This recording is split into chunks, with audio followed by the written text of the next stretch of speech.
Chers investisseurs, nous sommes de retour après beaucoup de barbecue. Je crois qu'on a fait une bonne pause, cet été. Donc, On a renommé le podcast, mais du coup, on est parti manger des barbecues. On n'a pas trop fait de vidéos, donc on se retrouve pour cette rentrée. Ça n'a pas toujours été facile de se capter et de trouver le bon moment, mais on est très, heureux de vous retrouver pour un épisode spécial Monopole. Comment ça, mon Clem?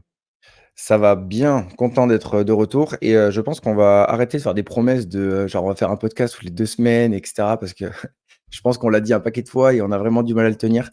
Bon, faut savoir qu'on a des emplois du temps assez chargés et que parfois c'est compliqué de trouver un créneau, parce qu'on travaille sur, au moins 2, 3, 4 heures parfois sur le podcast sur une journée donc parfois c'est compliqué de se capter mais en tout cas on est content de revenir, content de parler de bourse et on va aborder un sujet qui est intéressant et on va parler des différents monopoles et aussi potentiellement des entreprises qui ont eu des monopoles et qui se sont fait raser et et qui, au final n'ont pas eu, la trajectoire qu'on pouvait attendre d'elles. Ouais. Ce qui nous a fait penser à ce sujet-là, c'est qu'on a récemment, pas mal de news qui sont tombées, qui font pas trop plaisir si vous êtes investi dans ce genre d'entreprise. Par exemple, Google qui s'est fait poursuivre, à la fois aux États-Unis et en Europe, pour les pratiques monopolistiques. Donc souvent, ça va cibler certains segments spécifiques, de Google, notamment, une fois, c'était la partie, on va dire le search, le Google Search sur lequel ils sont dominants. Une autre fois, une autre condamnation en Europe, je crois que c'était justement, sur, la partie, Google, AdSense, donc sur les sites web aussi, qui est très dominant là-dessus. Cette semaine, on a appris aussi que le DOJ, qui est donc le département de justice des États-Unis, poursuivait Visa pour pratique monopolistique. Donc, je ne sais pas si ce qu'on mettra exactement comme titre, mais c'est un peu, est-ce que c'est la fin des monopoles? Est-ce qu'on est en train d'assister aux plus grandes entreprises qui commencent à se faire un petit peu pousser, Ouais. notamment par les pressions politiques? On sait que c'est des entreprises qui ont vraiment dominé, tout ce qui est big tech a vraiment dominé pendant très longtemps. Et aujourd'hui, on le voit aussi bien chez Apple, chez Google. Il y a peut-être juste Microsoft qui est un petit peu pro-business et du coup qui se fait un peu moins embêter. Mais c'est des entreprises en effet en ce moment qui se font beaucoup embêter. Donc est-ce que, la grande question c'est, est-ce que vraiment ces poursuites judiciaires, ça va pouvoir les ralentir et potentiellement faire rentrer des nouveaux challengers et les mettre dans une situation compliquée? Ou est-ce que finalement c'est juste du bruit, les actions baissent et c'est peut-être une opportunité de renforcer les actions? Mais en fait, c'est quand même intéressant parce qu'au final, c'est des entreprises qui ont des monopoles, mais qui sont tellement grosses et tellement diversifiées qu'ils ont parfois un monopole précis sur, pardon, je crois que c'est mon truc qui a sonné, mais qui ont un monopole, précis sur, certaines branches, tu vois? Et par exemple, Apple s'est fait embêter parce que sur, l'App Store, ils avaient, du coup, les pleins pouvoirs sur, les commissions qu'ils récupéraient sur toutes les transactions, tu vois? Donc ils ont certes et ils ont pas vraiment un monopole parce qu'il y a le Play Store dessus, mais bon, beaucoup de personnes passent, par l'Apple Store et je sais pas si on peut parler de monopole pour ça, mais c'est plus un abus de position dominante, on va dire et je pense qu'en fait, ces boîtes-là sont aujourd'hui tellement grosses, tellement diversifiées qu'il y aura toujours la régulation et toujours un aspect politique qui viendra. Parce que bon, de toute façon, ces boîtes-là sont, intégrées dans des États, tu vois?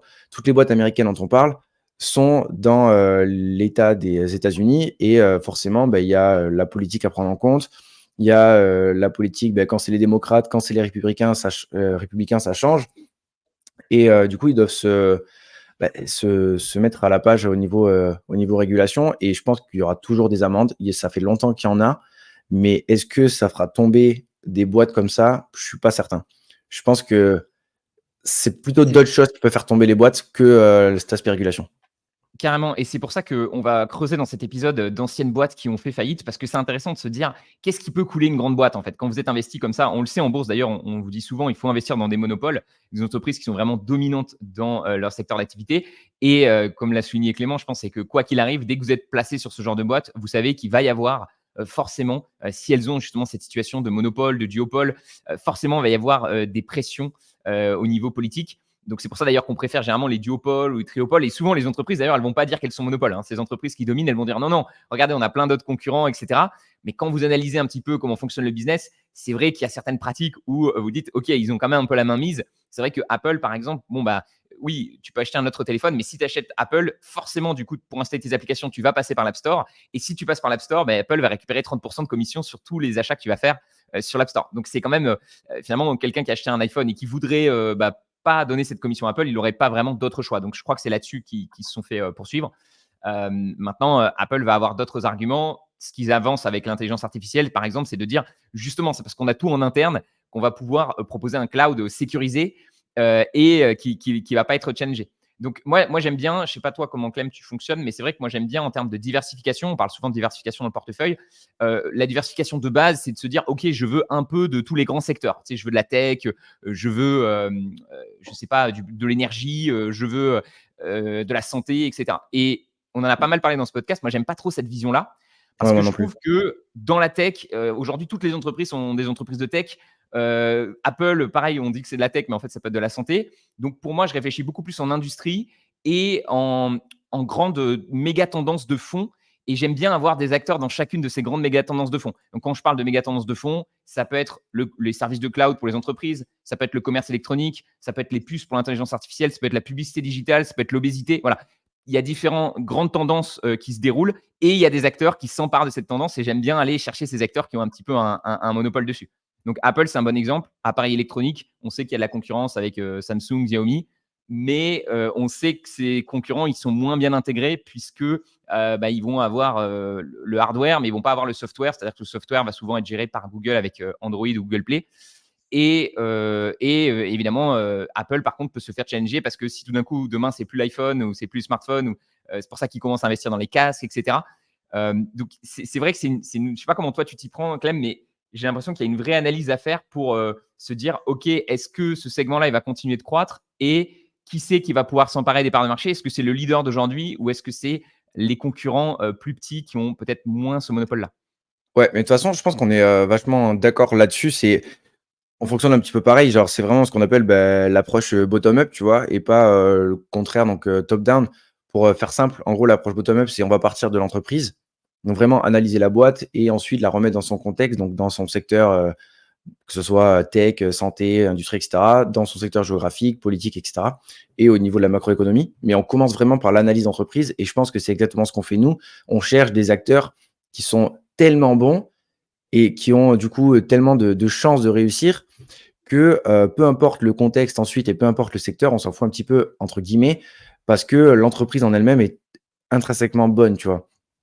Alors qu'il y a l'autre vision où en fait, il y a des personnes qui cherchent à se diversifier, voire même se surdiversifier en disant: «Beh, il faut absolument que je sois investi sur les 11 secteurs, parce que, diversification» et cetera. Mais je pense qu'on en Dans a tous les déjà parlé pays, dans aussi. toutes les. Ouais, tous les pays, toutes les devises, tous les secteurs et tu te retrouves avec un portefeuille de 30 actions qu'il est impossible à suivre. Parce que quand tu as des actions et que tu investis, un certain montant dessus, 5 000 10 000 €, quand tu commences à avoir un portefeuille, installé et toi, beaucoup plus, bah, tu as pas le temps de suivre, de manière très précise, 30 boîtes, tu vois? Donc ouais, nous, on a cette vision-là et je pense qu'aujourd'hui, de toute façon, si tu fais du stock picking, la réalité, c'est que c'est pour, essayer de surperformer le marché et c'est impossible de surperformer le marché si tu te retrouves avec un portefeuille surdiversifié dans tous les secteurs qui sont moyens, les très bons secteurs. Donc je pense que la vision de se concentrer d'abord sur la boîte, comme tu l'as dit et analyser un petit peu, à l'intérieur de la boîte, quelles, branches vont, se développer, qui sont les concurrents, quels ont été les différents scandales, est-ce que la régulation va avoir un impact, réel ou non? Quels sont les produits, est-ce qu'ils sont bons, les clients sont contents? Enfin tout ça, c'est des choses qui sont beaucoup plus intéressantes et beaucoup plus importantes pour moi qu'aller absolument sur tous les secteurs et avoir voilà cette surdiversification. Et les méga Ouais. tendances, c'est hyper intéressant, ouais, je trouve. Parce que C'est c'est un peu les nouveaux c'est secteurs, tu vois? Genre en mode, vaut mieux oui aller et sur des méga tendances que sur des énergies fossiles ou, des télécoms ou des secteurs un peu vieillissants, tu vois? beh, alors, je rebondis sur 2 points. Le premier point que tu as dit, le fait de se diversifier beaucoup, c'est un truc qu'on fait beaucoup en tant que débutant. Je pense que c'est normal. Moi, je me souviens les premières actions, à chaque fois que quelqu'un me disait: «Ouais, cette action, elle est chouette», je disais: «Allez, bah, vas-y, je la rajoute, je la rajoute» et en fait, très rapidement, tu te retrouves avec beaucoup d'actions et tu as pas forcément des fortes convictions. Donc c'est vrai que je pense qu'il vaut mieux avoir des fortes convictions et jouer quand même sur une méga tendance. C'est pour ça que j'aime bien, moi, réfléchir dans mon portefeuille. OK, j'ai un acteur, par exemple, dans les paiements digitaux, j'ai un acteur, dans les services de cloud, plutôt que de me dire: «OK, j'ai 5 entreprises de tech». Tu vois? C'est juste cette différence qui me semble importante. Parce qu'à nouveau, si tu as par exemple Visa et que tu as Microsoft, bah, tu joues pas sur les mêmes tendances. Tu peux te dire Ouais, ces deux entreprises de tech. En fait, tu en as un, c'est vraiment tu joues sur le développement des paiements électroniques dans le cas de Visa et dans le cas de Microsoft, tu joues sur le développement de l'infrastructure web pour les grandes entreprises. Et donc, il faut bien comprendre sur quoi tu joues et comprendre quels sont les grands acteurs et comment, on va dire, cette méga tendance fonctionne. Parce que dans certaines méga tendances, on a ce qu'on appelle un winner takes all. C'est-à-dire qu'il y a vraiment le gagnant qui va s'emparer de tout le marché. Un exemple que je peux donner, moi, c'est le streaming. J'ai l'impression dans le streaming qu'aujourd'hui, Netflix genre ravage les autres, tu vois. C'est-à-dire qu'on Ouais. a, on a vraiment Netflix qui s'est emparé de ça Netflix a pris beaucoup d'avance par rapport à ce que propose, malgré le fait qu'il y ait des big tech, tu vois, qui se sont lancés justement à sa poursuite. C'est la preuve que les big tech qui font beaucoup de choses ont du mal à concurrencer. J'avais vu une stat passer, par exemple, que le service d'Apple, Apple TV+, je crois en, en un jour de Netflix, il y a plus qu'un mois de visionnage de Netflix. Enfin, sur Netflix, Ouais. voilà, il y a une consommation qui est bien plus importante. Et donc, Apple TV Plus perd de l'argent alors que Netflix en gagne beaucoup. C'est l'effet Mais d'échelle, tu quoi. sais que ça, c'est pour le coup, pour faire juste le parallèle avec le sujet et des méga tendances, c'est justement, est-ce que ces entreprises-là sont vraiment de bonnes entreprises ou au contraire, il peut y avoir des risques. Typiquement, Netflix, c'est certes une entreprise qui est en train de raser le marché du streaming, mais c'est une entreprise pour moi qui est c'est une bonne entreprise quand même. Clairement, c'est pas n'importe quoi, tu vois. C'est pas une entreprise de mauvaise qualité, mais son business est quand même très centré sur une seule activité, c'est-à-dire le streaming. Et juste, c'est pas sûr que ça arrive, mais je fais une projection. Imaginons que les habitudes de consommation changent, qu'on va de plus en plus, tu vois, sur du contenu short, en mode snack content, etc., ce qui est déjà en train de se passer et qu'on ait de plus en plus de mal à regarder des séries. Moi, je prends mon exemple, Netflix, je ne regarde jamais. Je ne regarde jamais parce que déjà, enfin, j'ai moins le temps qu'avant de regarder des séries, etc. On regarde encore de temps en temps des séries, mais on regarde plus du documentaire sportif ou ce genre de choses-là, si on en avait parlé. Et, En plus, euh, ils sont très et forts les- Netflix sur tout ce qui est de documentaire ouf. sportif. En fait, je pense Ouais, que la force exactement. qu'ils ont, c'est qu'ils proposent un large panel de types de contenus. Et je pense quand même que les gens, il y aura toujours une demande, tu vois, pour du contenu assez long, un format assez long. Je suis d'accord avec toi, on voit l'émergence de TikTok, etc. L'attention des gens diminue. Pour autant, je pense pas que, enfin, je pense que ce besoin-là de format long et bien travaillé restera hyper important. Maintenant, c'est vrai qu'il y a des concurrents type YouTube aussi, tu vois, qui Ouais, de proposent ouf. des Mais, formats. Mais YouTube a du mal à percer sur ce format long. Tu vois, ils ont essayé de lancer des. Il y a un exemple assez célèbre, c'est qu'ils ont lancé Cobra Kai, qui était une espèce de suite, tu sais, de la fameuse, du fameux film, je sais plus comment il s'appelait, le film américain très connu là-dessus. Et ça n'a pas marché sur YouTube et ça a marché sur Netflix. Tu vois. Donc, ouais. c'est Mais une preuve que. quand tu regardes le film d'Inox, qui est un format très long, quasiment, c'est un film qui peut être clairement au cinéma ou sur Netflix, il cartonne de malade, tu vois. Donc je pense que c'est pas encore développé, mais bon, on n'est pas à l'abri que ça se développe, tu vois. Tout ce qui est, même, ça n'a rien à voir, mais tout ce qui est format business, etc. Là, il y a des vidéos qui sortent, mec. Je sais pas si tu as vu Charlie Morgan, je sais pas si tu vois qui c'est aux États-Unis. Il a sorti une vidéo de 22 heures. Et c'est la plus grosse vidéo de sa chaîne. Genre celle qui a fait le plus de vues. Je dis, mais genre, c'est énorme, tu vois. Genre, le format long est en train de se développer, je pense, sur YouTube.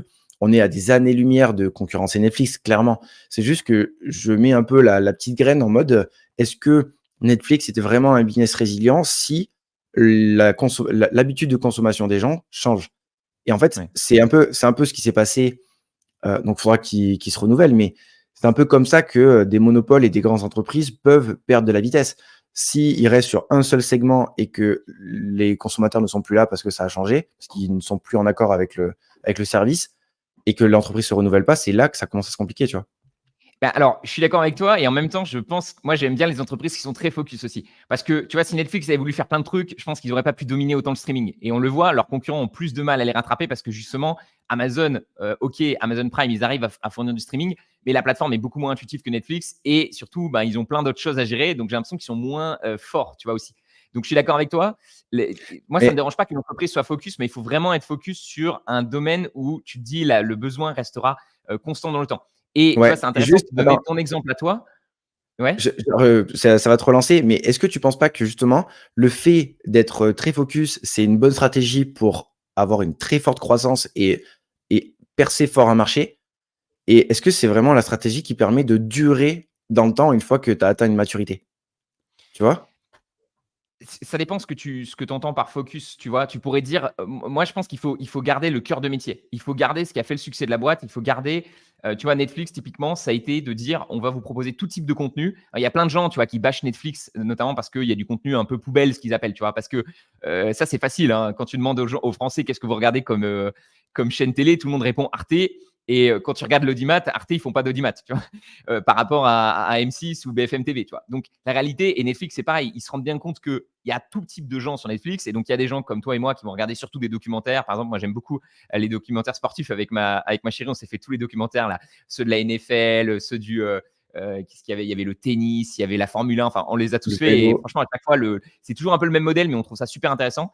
Et donc, moi, tu vois, en tant que client, je suis plus attaché. C'est pour ça que c'est très important d'analyser ton type de consommation.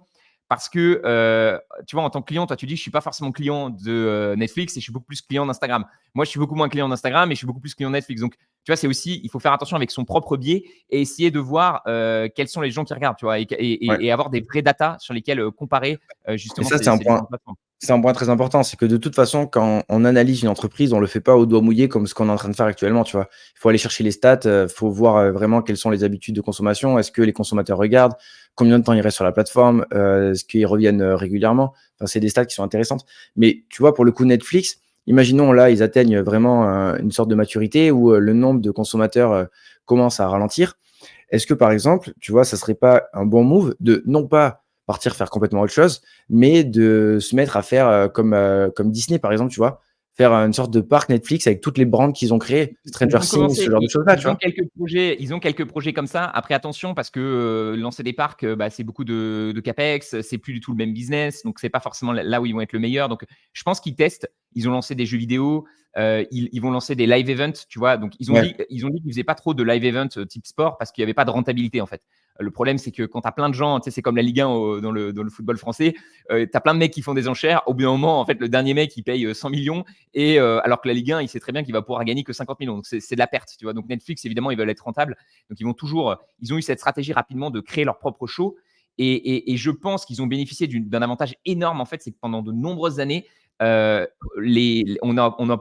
pouvait license, donc c'est-à-dire tu pouvais retrouver Friends, tu pouvais retrouver les séries qui cartonnent directement sur Netflix, alors que c'est pas eux qui l'avaient produit. Et ils ont donc les grandes chaînes de médias ont laissé en fait ce monstre se développer. Et maintenant, ben, ils sont un peu prisonniers parce que Netflix, bon, ils ont retiré, des fois, ils retirent certaines licences, mais en mmh, attendant, Netflix, ils ont développé leurs propres licences à succès, des licences qui ont cartonné. Je pense à Squid Game, voilà, plusieurs licences qui ont vraiment eu un succès fou. Et donc maintenant, avec ces licences, en effet, ils peuvent créer des parcs. Donc moi, je trouve qu'ils ont été assez agiles et assez malins là-dessus. Et je pense qu'aujourd'hui, ça va être très compliqué de les rattraper. Et c'est quand même la naissance d'un énorme média, tu vois, d'un énorme média ouais, sur de du ouf. format un peu long quand tu sais que la télé est en train de disparaître, qu'on regarde, voilà, on va plus regarder les films à la télé, ben on va de plus en plus les regarder sur des plateformes de streaming. Et je pense que Netflix c'est bon là-dessus. Et ça me fait, tu vois, ça fait le pont. On parlait des entreprises qui ont coulé. Une célèbre entreprise qui a coulé, c'est Blockbuster. Et pourquoi Blockbuster Ouais, a coulé? Ben, parce que c'était une grande chaîne de location de vidéos à la demande. On n'a pas trop connu ça en France, mais on en avait plein de petits magasins. Et aux États-Unis, c'était, ben voilà, tu payais et tu pouvais louer ta cassette.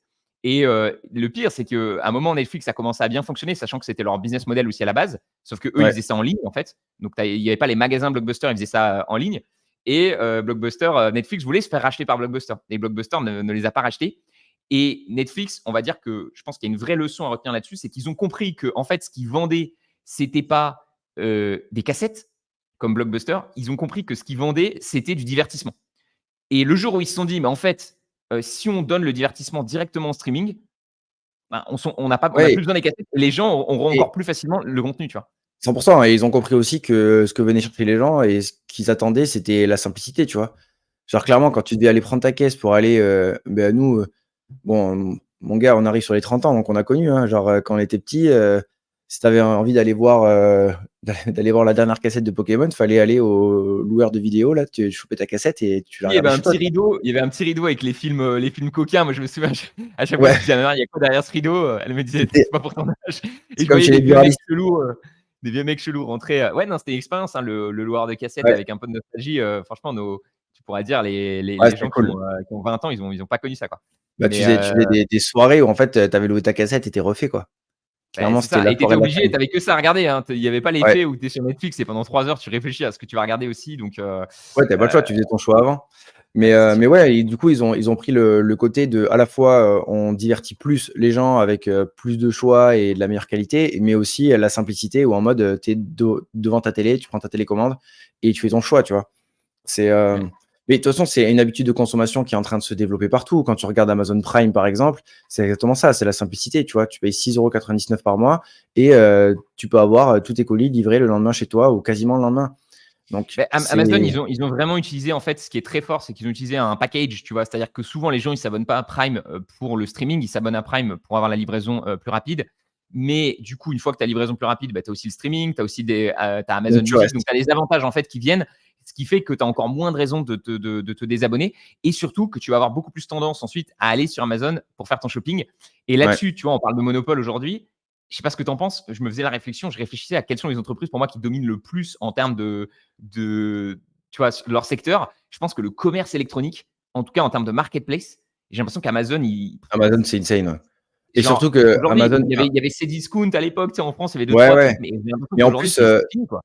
c'est ce qui est incroyable et nous, on le voit un peu avec des gens qu'on connaît parce que toi, je sais que tu avais des amis à Maurice qui avaient monté une entreprise avec justement, le service Amazon, le service logistique d'Amazon parce qu'en gros, il y a un business qui s'appelle le Amazon, FBA, je crois que c'est ça et en gros, c'est des personnes qui se servent du service logistique d'Amazon qui est incroyable pour vendre leurs produits et en fait, c'est un business qui est en train de se développer donc en fait, Amazon est tellement fort en logistique et en marketplace et cetera qu'en fait, des entreprises, au lieu de se casser les noix à créer leur propre système logistique, se disent: «Amazon le font tellement bien que flemme, on va chez eux», tu vois?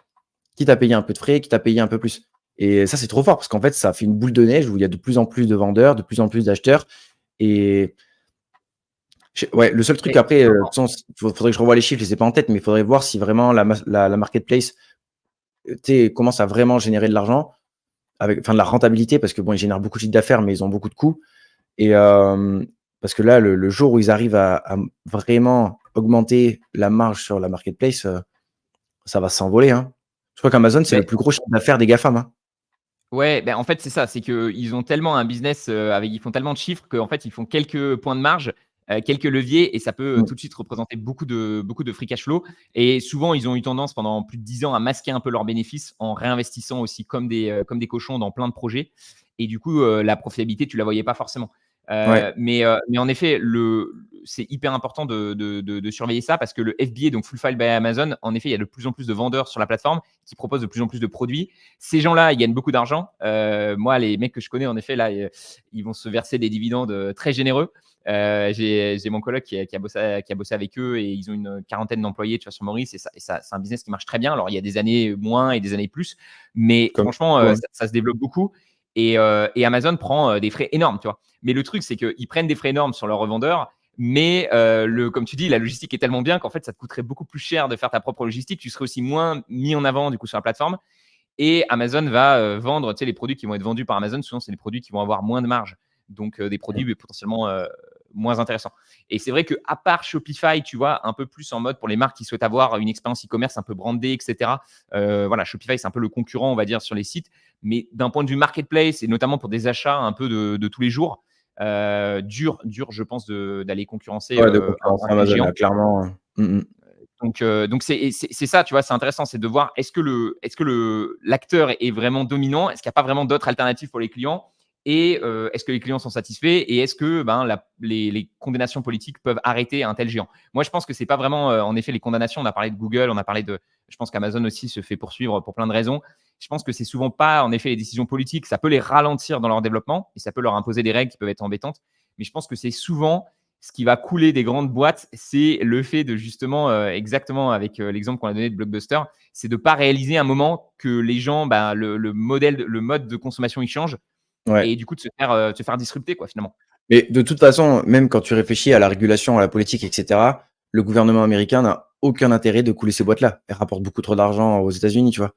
Genre, OK, ils peuvent les ralentir, OK, ils peuvent leur imposer des règles parce qu'effectivement, il faut pas non plus que ça devienne, genre, en mode, méga enfin, faut pas que les entreprises deviennent presque plus puissantes que, que l'État, ce qui est parfois, franchement presque, tu vois, quand tu regardes pas du Apple, mais je sais pas, quelle boîte tu penses qui a le plus d'emprise aux États-Unis, tu vois? En vrai, Ah, Amazon, c'est pas enfin, non, je mais sais pas. c'est dur à dire, mais je suis d'accord avec toi. C'est-à-dire qu'au bout d'un moment, en effet, tu as tellement Amazon, typiquement, ça s'est tellement diversifié sur plein de parties et c'est tellement essentiel au développement qu'en effet, il y a cette crainte Tu peux qu'au pas les bout d'un freiner. moment, l'entreprise, elle rachète des petites îles et elle dit: «Vas-y, on crée notre État, comme ça on est tranquille», quoi. Et ouais, je vois ce que tu veux dire. Mais attention, parce que la politique aux États-Unis, quand même, le DOJ, ils sont quand même pas très pro grande boîte, ils s'en inquiètent un petit peu. Je pense pas qu'ils feront des délires. L'avantage, c'est que la politique américaine, ils font pas des délires comme la Chine. Tu vois, la Chine, Ouais, voilà. Mais tu les vois, on était entreprises. tous les deux avec Alibaba, on s'est un peu pété les dents dessus. Clairement, les États-Unis ne feront jamais des moves comme ça, tu vois. Genre, ça serait se tirer une balle dans le pied. Déjà que, bon, l'économie aux États-Unis est toujours la plus grande économie mondiale, mais quand tu vois l'Inde qui est en train de grossir très fort, la Chine aussi, même s'ils sont ralentis, je pense que ça va finir par repartir.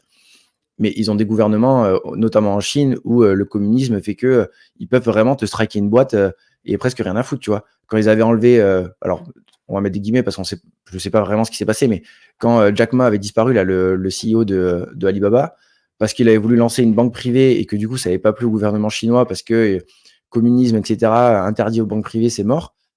Ouais, tu te dis, putain, les gars, ils ont chopé le mec, ils l'ont pris par le Et puis, callback, comme on dit, tu vois. je sais pas si tu as vu, mais la Chine aussi, ils ont lancé un espèce de fonds pour soutenir le développement économique. Et Alibaba et Tencent, ils ont donné, je sais plus combien de millions ou de milliards, tu vois, à ce fonds-là, quoi. Ce fonds gouvernemental. Donc ça fait vraiment, tu sens que c'est un truc où ils sont Ouais, obligés de donner de l'argent parce que s'ils donnent pas l'argent, en fait, ils savent. Tu vois, donc c'est vraiment des pays où en effet, tu sens que il y a un truc assez malsain en fait de rapport et le gouvernement est vraiment au-dessus des entreprises. Et c'est vrai que aux États-Unis, je pense qu'il y a quand même un peu plus d'égalité. En Europe, nous, on est très très fort pour réguler, on n'est pas très fort pour créer des champions, mais pareil, il y a aussi beaucoup de ouais, c'est clair. régulations qui peuvent embêter les entreprises. Après, voilà, je pense que ce qu'il faut se concentrer, en effet, en tant qu'investisseur, il faut prendre en compte ces risques légaux. Et je pense qu'il faut vraiment surtout se concentrer sur qu'est-ce qui pourrait venir disrupter, qu'est-ce qui pourrait venir embêter cette entreprise et se rappeler que, bon, généralement, ça ne se fait pas du jour au lendemain. On a beaucoup parlé, par exemple, avec Google de ChatGPT. Forcément, c'est une révolution. De plus en plus, on cherche des trucs sur ChatGPT plutôt que chercher sur Google. Est-ce que, du coup, ça peut menacer le business de search de Google? Probablement. Après, il y a quand même beaucoup de gens qui continuent de rechercher sur Google. Google a lui aussi investi beaucoup pour fournir des outils IA. Et ils ont lancé aussi, enfin, ils ont aussi YouTube, qui finalement, YouTube, à Ouais, part, tu vois, c'est ça qui est dingue avec ces boîtes-là, c'est que même, et d'ailleurs, ça, tu sais, le pire qui pourrait arriver, généralement, le plus fort pouvoir que pourraient avoir les États-Unis, c'est de démanteler l'entreprise. Et Google, il y a plusieurs personnes qui ont dit si ça se trouve, les États-Unis vont démanteler. Ça fait très longtemps qu'ils n'ont pas démantelé une entreprise. Je pense que ça remonte à, tu sais, ils avaient démantelé la Standard Oil, ils avaient démantelé AT&T en plusieurs parties. Là, s'ils démantèlent par exemple Google, bah, en fait, sur le coup, tu te dis ouais, c'est grave et tout, ça serait dangereux si tu étais actionnaire. Mais en fait, je suis même pas sûr parce que si ça se trouve, chaque partie serait mieux valorisée. Tu sais, c'est-à-dire que tu recevrais, par ouais, exemple, Google serait divisé en trois. Par exemple, tu aurais Google Search, tu aurais YouTube et tu aurais Google Cloud. Mais en fait, peut-être qu'il y a des parties qui seraient mieux valorisées justement parce qu'elles sont séparées au lieu d'être ensemble. Parce qu'il y a des gens qui voudraient acheter que YouTube, par exemple, et pas forcément le Google Search. ouais. Donc, je pense que Ouais, mais tu enlèves ça de la garderait le résilience à côté. l'entreprise, tu vois? L'inconvénient, c'est que du coup, ils auraient moins tu sais, d'effet de réseau parce que finalement, le fait d'avoir à la Ouais et fois YouTube. bah, c'est ça, de résilience, en fait, parce que en fait, ces 3 branches-là, viennent se nourrir les unes les autres. Quand il y a un segment qui va un peu moins bien, tu as YouTube qui grimpe de ouf. Là, j'avais Non, puis regardé les elles se derniers chiffres, tu supportent. vois? Elles se supportent Hein? aussi. C'est-à-dire que si tu as Ouais, YouTube, ouais. si tu as Android, tu peux mettre en place, tu peux faire en sorte que sur tous les téléphones, il y ait YouTube qui sont installés, tu vois? Ou des trucs comme ça. Donc c'est surtout ça aussi. Et tu vois, par exemple, Alphabet, je regarde vite fait, mais genre, c'était justement les Google, attends, sur les 6 derniers mois, tu avais ouais, donc tu avais Google Network qui avait, perdu justement un petit peu de revenus et derrière, tu as le Google Search qui fait, un énorme bond en passant sur les 6 mois de 82 milliards de chiffre d'affaires à 94. Tu as YouTube qui passe de 14 milliards à 16 milliards. Donc tu vois, en fait, si tu as une petite branche qui a une petite baisse, c'est compensé par, les autres segments. Donc effectivement, si tu démantèles une entreprise comme Google, en fait, si tu veux garder, par exemple, s'ils démantèlent en 3, bah, faudrait peut-être se dire, bah, quelle branche je veux garder, tu vois? C'est ça Carrément. qui serait un Et tu peu pourrais ça tu je serais pas forcément mais intéressé, enfin, je sais pas, tu vois? Je me il dis faudrait Google Faudrait réanalyser, mais souvent ouais, souvent faudrait tu tout des refaire, fois quoi. des fois ça arrive, il y a de plus en plus, je sais pas si vous avez remarqué, mais il y a de plus en plus de splits. Nous, on a eu pas mal sur Ouais, les anciennes actions que j'avais, tu vois, Johnson& Johnson qui va splitter une Johnson& Johnson, partie. ouais. Donc de plus en plus, tu vois, avant on disait justement Johnson& Johnson, c'est bien parce que, ils ont à la fois des médicaments, mais ils ont aussi de la consommation courante et finalement aujourd'hui, ils ont splitté les deux. Et donc, de plus en plus, on a des entreprises qui se focus, tu vois. Et je pense que c'est pas forcément une mauvaise chose parce qu'on sait tous que, à nouveau, on parlait de la bureaucratie. Ce qui peut fumer une entreprise aussi, c'est le côté conglomérat. C'est-à-dire qu'une entreprise qui commence à racheter plein d'autres entreprises et qui se dit, je vais devenir un énorme conglomérat, on sait que souvent, ça finit mal. Je pense évidemment à General Electric, par exemple, qui est un exemple de ça. Une boîte qui s'est mise à racheter plein de trucs et à la fin, à la base, ils faisaient de l'électricité. À la fin, ils te parlaient de la finance. Enfin, ils étaient dans tous les Ouais. secteurs. Et, Et en fait, et, et, et ça, souvent, ça marche. Les ouais, seuls conglomérats qui marchent bien, ça va être Berkshire Hathaway de Warren Buffett. Et souvent, quand tu observes, tu ou analyses un peu LVMH. la boîte ou LVMH, et quand tu analyses, souvent, tu remarques en fait chaque segment a son propre gestion du management. C'est-à-dire que c'est Ouais. pas vraiment, c'est pas piloté d'en haut. C'est chaque petite partie qui sont dans la même famille, mais chaque partie se gère un peu, quoi. Ou alors, pour le coup, LVMH, quand, tu restes vraiment sur un secteur particulier, tu vois? Pour le coup, ils ont, je sais plus de 70 marques, mais ils doivent en avoir, 65 qui sont vraiment du luxe. Donc tu es dans le même secteur, je pense que tu as les codes et cetera. Et après, je crois qu'ils ont un peu, dérivé, ils avaient racheté les Échos et ce genre de choses-là qui sont un petit peu, Ouais, c'est en dehors. Mais bon, globalement, sur, l'ensemble des marques, ça reste sur le luxe. Donc je pense que quand tu as un conglomérat comme ça qui est sur le même secteur d'activité, bah, tu as les codes, tu sais comment ça fonctionne et pour le moment, ils s'en sortent pas trop mal avec les rachats qu'ils ont fait quand même. Mais ouais, je suis d'accord avec toi, il faut pas que ça devienne, genre le zoo, en mode, on rachète tout et n'importe quoi, et au final, la gestion de chaque pôle va en pâtir parce qu'il va falloir gérer 36 millions de business différents. C'est pas quelque chose qui est bon, je pense. Mais tu vois, par exemple, sur Google, on voit que certes, c'est une des plus grosses boîtes, mais il y a pas non plus 36 millions de pôles qui rapportent de l'argent, tu vois? Ils sont vraiment, focus sur, le search, YouTube et le cloud, grosso modo, c'est ce qui rapporte le plus d'argent et ensuite, bah, ils essaient de développer des trucs, genre, je sais avec, Waymo là ou un truc comme ça, je crois, avec, les voitures, autonomes, ce genre de choses-là. Donc ils développent, mais globalement, on va dire que une grosse partie de la boîte est focus sur, 3 ouais. pôles. Et C'est plus ils ça essayent, qui est tu sais, c'est ça qui est un peu triste avec, Google, c'est qu'ils n'arrivent pas forcément à trouver le next filon, quoi. Ça fait longtemps ouais, qu'ils gagnent avec le moteur de recherche. Bon, ils ont quand même développé YouTube, même si YouTube, ils l'ont plutôt racheté. Google Cloud, ça y est, ça commence, mais ils sont un peu derniers, tu vois? Ils ont pris du retard par rapport à Microsoft et Amazon, donc ça va quand même devenir, je pense, un truc très rentable ouais, pour eux, ouais, mais ouais. voilà, ils ont pris du retard.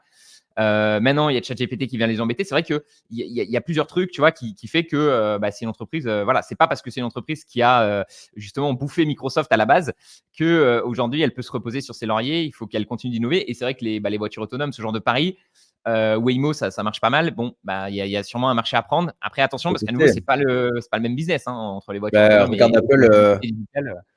Apple avait lancé le projet et ils ont vite arrêté, hein. Genre, Ils se sont rendus c'était pas compte que c'est forcément trop pour tout long le temps. pour rattraper. Après, Apple, c'était plus vraiment l'Apple Car, alors que là, Waymo, j'ai Ouais, l'impression que c'est un système d'exploitation pour créer des voitures autonomes, alors que c'est pas forcément eux qui vont fabriquer la voiture, de ce que j'ai ouais, ouais.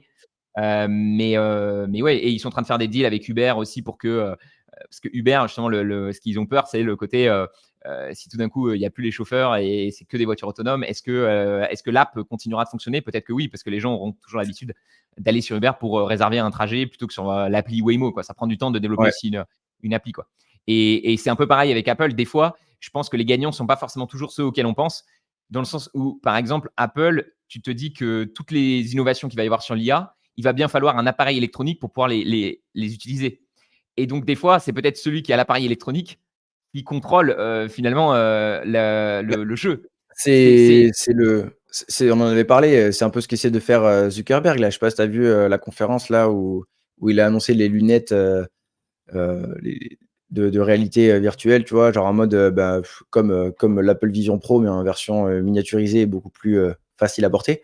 Mais ouais, on avait parlé, pas mal de fois, mais ils essayent de développer du hardware parce que en fait, toutes les solutions software qui sont en train d'être développées, c'est-à-dire des choses qui rapportent beaucoup d'argent, certes, mais il faut bien qu'on les mette quelque part, tu vois? Pour qu'elles servent. Donc, Le mettre sur un hardware. les ouais, Et est-ce que l'hardware aussi, parce que ça, c'est le pari que font les big tech, même finalement Apple a suivi Zuckerberg là-dessus. Est-ce que aujourd'hui, le principal outil d'hardware, c'est le smartphone? Demain, qu'est-ce que ça sera? Est-ce ouais, que ça sera les lunettes? On pense que ça sera ça, mais ça se trouve non. Il y a une justification parce qu'en effet, si tu as un casque, c'est quand même tu vois beaucoup plus de choses, et cetera. Mais est-ce que ça sera aussi pratique dans le quotidien? Est-ce que ça sera adopté aussi massivement? Tu vois, Apple, ils n'ont pas vendu tant de casques que ça. Meta, ils n'en ont pas vendu tant que ça. Je crois que les Ray-Ban qu'ils ont vendus un peu plus. Donc peut-être que ça sera en effet, peut-être que ça sera moins un gros casque lourd et ça sera peut-être quelque chose de plus léger. Mais dans tous les cas, je pense que c'est des produits qui aujourd'hui sont adoptés par une minorité et qui vont de plus en plus se Oui, développer bah, c'est et démocratisé, mais être comme adoptés. l'était l'iPhone à ses débuts, tu vois? Au Bien sûr. début, l'iPhone, c'était un peu le martien, à côté Le de gadget, BlackBerry et de tous les trucs, tu voilà. vois? Puis aujourd'hui, en fait, c'est ça qui est difficile avec l'investissement, c'est que, genre, nous, ce qu'on fait, c'est globalement on se base en grande partie sur, les chiffres pour savoir si financièrement l'entreprise elle est bonne et les chiffres c'est du passé, c'est, ce qui, s'est déjà déroulé. Donc, c'est difficile de faire des projections. On peut faire des projections, mais bon, il y a toujours des variations. On se concentre ensuite sur le business. Est-ce que, justement, avec toutes les données qu'on a, on voit si le business est résilient? Donc pareil, c'est quelque chose qui est déjà passé, qu'ils ont déjà construit et tout l'enjeu aussi, c'est de trouver des entreprises qui vont avoir un bel avenir et c'est ça qui est compliqué, tu vois? C'est très difficile d'anticiper, les modes de consommation, ce qui peut changer. Est-ce que le smartphone sera toujours dans 15 ans, le smartphone qu'on a aujourd'hui et on l'utilisera autant? Je pense que dans 15 ans, oui, mais peut-être que dans, 30 ans, tu vois, 30 ans, je me dis: «C'est archi loin». Il y a 30 ans, mec, on avait des ordinateurs, ils faisaient 10 carrés, les bordels. Et aujourd'hui, on a tu vois? Ça va Et ça vite quand même. et ça s'accélère de plus en plus, avec l'arrivée de nouveaux outils, Ouais, donc c'est sûr qu'il faut je pense qu'il faut se tenir au courant. Après, l'idée, c'est aussi de pas croire que tout d'un coup, tu vois, des fois, il y a des mecs, je sais pas, il y a GPT qui annonce, Search GPT qui lance un concurrent à Google et il y a des gens qui vont dire: «OK, bah, Google est mort», tu vois? Il ouais, y a ouais, des gens qui vont très vite, alors que quand même, notamment quand on parle d'adoption massive, ça prend du temps. Tu vois, Google a quand même mis avant d'être dans tous les foyers, d'être utilisé partout, ben, ça a mis 10 ans et les gens vont pas changer leur habitude de consommation juste parce qu'il y a une alternative qui est potentiellement mieux, qui est potentiellement moins bien, on n'en sait rien. Donc, je pense que c'est ça. Il faut essayer de se positionner. Moi, je dis toujours, j'aime bien acheter des entreprises qui ont déjà gagné, donc qui sont déjà en train de gagner ouais, et dont tu estimes qu'elles devraient pouvoir continuer de gagner. Maintenant, il faut toujours remettre à jour, sa thèse et vérifier que c'est toujours le cas. Mais c'est pour ça que je trouvais que cet exercice, il était intéressant qu'on fasse ensemble, se dire: quelles sont selon toi les entreprises qui ont pris le plus d'avance, tu vois? Moi, par exemple, je t'ai cité donc, j'ai l'impression que Amazon en termes de commerce électronique, c'est un truc de fou et je t'ai cité Netflix sur le streaming en mode long. Je pense que c'est 2 entreprises, par exemple, où ça va être extrêmement compliqué pour un concurrent, d'arriver à les déloger sur les 5 à 10 prochaines années, tu vois? ouais et je sais pas, à voir, mais j'ai pas étudié assez le business, mais il semblerait quand même que Nvidia aussi, ait pris un sacré paquet d'avance et avec tout le cash qu'ils sont en train de générer. Je pense que s'ils sont malins et qu'ils investissent de manière intelligente et qu'ils continuent de développer à ce rythme-là, il y a moyen qu'ils aient un bon avantage concurrentiel pendant quelque temps aussi, hein.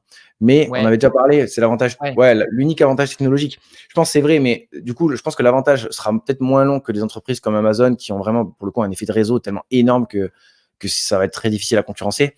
Nvidia, c'est moins le cas, mais sur le court terme, genre, tu vois, sur les 5 prochaines années, je vois pas, AMD, par exemple, vraiment, retourner complètement la situation et devenir aussi dominant que Nvidia l'est aujourd'hui, tu vois? Après, sur le plus long terme, effectivement, ça reste que de la technologie plus, hardware, tu vois? C'est ouais, donc Non, mais c'est c'est moins le sûr, cas. Mais je vais pas débattre là-dessus. Nvidia, pour moi, il domine complètement aujourd'hui et tous les big tech achètent chez Nvidia et quand ils achètent chez AMD, c'est parce qu'il y a plus de stock chez Nvidia. Donc en gros, ils contrôlent, aujourd'hui, ils contrôlent complètement, ce marché-là. Maintenant, la question, c'est en effet, qu'est-ce qui va se passer quand, les big tech vont peut-être ralentir leurs dépenses en capex parce que, bah, elles se seront déjà très, très bien équipées. Faut pas oublier qu'ils vendent des pelles, donc le jour où bah, les pelles sont déjà là, est-ce qu'il y a besoin de continuer de les acheter ou pas?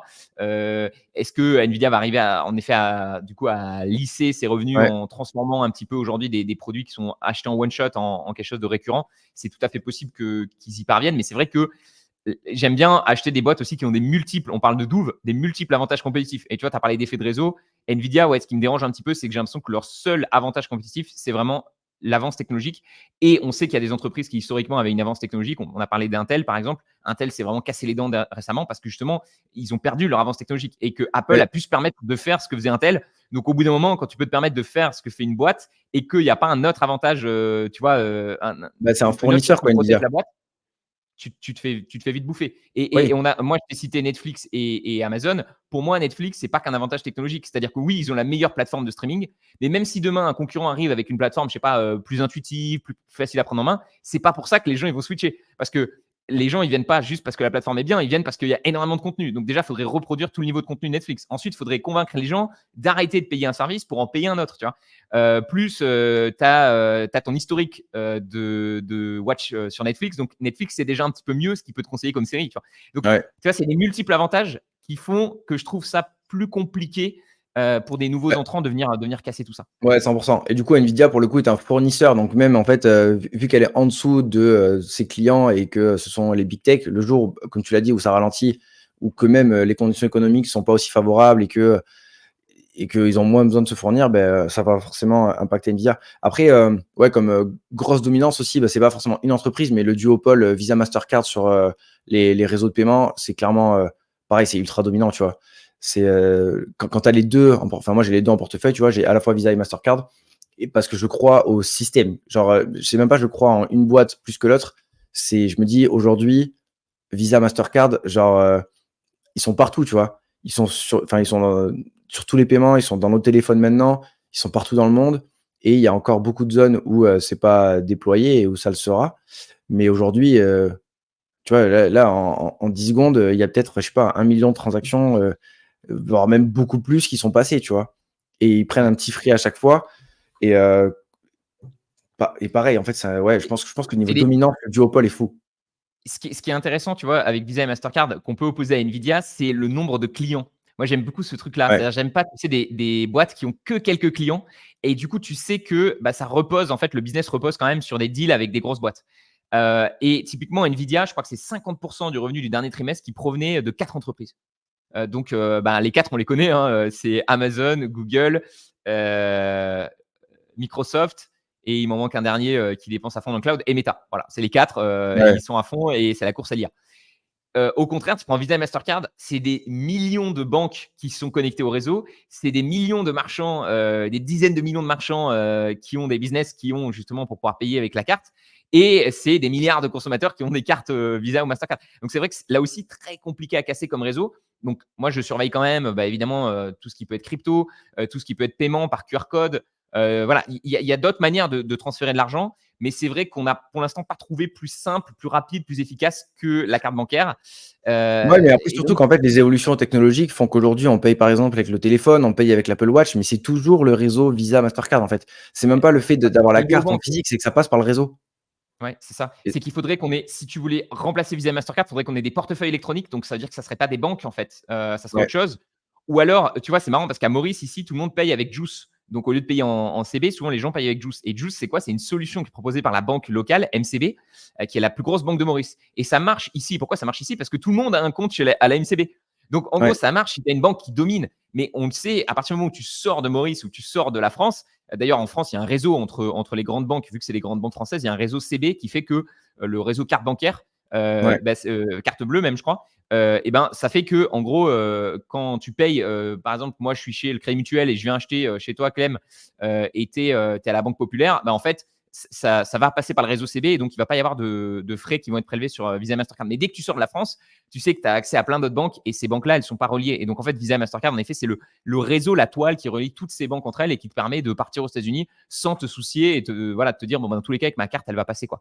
Et donc, ouais. ça c'est vrai que ça va être dur, je pense, à remplacer. Et donc, monopole très fort, même si bah, du coup, il va y avoir des pressions probablement sur des Bah, c'est pour ça que sur avoir les deux, c'est intéressant. Si tu crois, et moi j'ai une forte conviction du coup dans le système, bah, là, tu as Visa qui se fait strike. Bah, Visa s'est pris, je sais pas, elle a dû prendre moins 10% là en quelques jours parce qu'avec cette annonce-là. Mais quand tu regardes l'évolution de Mastercard, elle est où? Mastercard, bah, en fait, il y a eu quasiment aucun effet. Tu vois, il y a eu une petite chute, mais beaucoup moins violente que Visa. Donc, et peut-être que dans 3 ans, ce sera Mastercard qui va se faire striker, qui prendra moins 10% et Visa sera beaucoup moins impacté. Mais c'est aussi pour ça qu'avoir les deux en portefeuille a un sens, je pense, quand tu penses vraiment que ce système de paiement électronique et en fait le réseau et la toile d'araignée qu'ils ont construit, aujourd'hui, si tu as Visa, Mastercard, tu as peut-être 90-95% des paiements mondiaux, tu vois. Peut-être pas Ouais. autant, mais pas loin hein, en ayant les deux. Il n'y a pas grand-chose. Il y a American Express, mais qui n'est pas accepté partout. Il y a pas beaucoup de Ouais, concurrence. Donc c'est vrai que c'est assez intéressant. Et après, toujours pareil, hein, ces condamnations, il faut les suivre. Mais si tu regardes historiquement, Visa a déjà été condamné, Visa et Mastercard ont déjà été poursuivis, condamnés. Et l'action autour des années 2012. Et depuis, l'action a fait x5, tu vois. Donc mais il faut toutes les boîtes aussi. toutes les boîtes qu'on a Sans- citées se sont fait condamner déjà. De toute façon, à partir Ouais. du moment où tu es une big cap, où tu es vraiment une entreprise qui est très grosse avec, qui fait beaucoup de chiffre d'affaires, qui a un business qui est colossal, toutes les boîtes qu'on a citées, Amazon, Apple, Microsoft, Google, Meta, Netflix, Visa, Mastercard, tout ça, ça s'est déjà pris des régulations dans la tronche. Et c'est pas ça qui les a fait tomber. Et quand on regarde le cours de bourse, ce qui est marrant, tu vois, ça serait de regarder le cours de bourse et demander à la personne, trouve-moi le moment où il y a eu une annonce de régulation, tu vois. C'est impossible. Il y a tellement de, tu vois, ça n'a pas C'est pas tant pour autant d'impact. qu'il faut complètement les ignorer, mais je suis d'accord avec toi, Non, il faut aussi prendre le recul et montrer que historiquement, il y a peu d'entreprises quand même qui ont coulé à cause de réglementation et que souvent, ce qui a coulé une entreprise, à nouveau, c'est ses clients. C'est les clients qui sont partis, ouais. qui sont allés voir autre chose, quoi. Mais j'ai Et plus ce discours. Pardon, je t'ai coupé, mais j'ai plus ce discours, parce que la majorité des personnes vont prendre peur quand il y a ce genre d'annonce de régulation, tu vois? Des personnes qui ont pas le recul et qui justement, sont très branchées sur les news et cetera, vont se dire: «Oh là là, c'est la cata et en fait, allez, je vends parce que, en fait, je pense que ça va être la c'est la fin de Visa», tu vois? Et je pense que globalement, ce discours et cette pensée est plus répandue que le fait de se dire que l'impact n'est pas forcément aussi important que ce qu'on pense. Donc c'est pour ouais. ça que j'essaie Après d'insister là-dessus, mais après, effectivement, faut regarder, il faut pas non plus le prendre à la légère, en mode il se passe rien, tu vois? Ouais. Et puis ce qui est embêtant aussi, on n'en parle pas assez, c'est que, et ça je trouve ça plus embêtant limite que les condamnations du type, on va vous mettre une amende, on va bloquer certains trucs, on va vous limiter un peu les frais. Évidemment ça peut vraiment ralentir le développement, mais souvent ça va pas les arrêter. Par contre, ce que je trouve embêtant, c'est le fait par exemple de pouvoir racheter, d'autres concurrents. Visa avait voulu racheter Plaid, tu sais, qui est, la fameuse entreprise qui permet de connecter les différents comptes. Moi j'utilise pas mal pour, connecter mes comptes sur, différentes applis, de bourse, et le deal a été bloqué.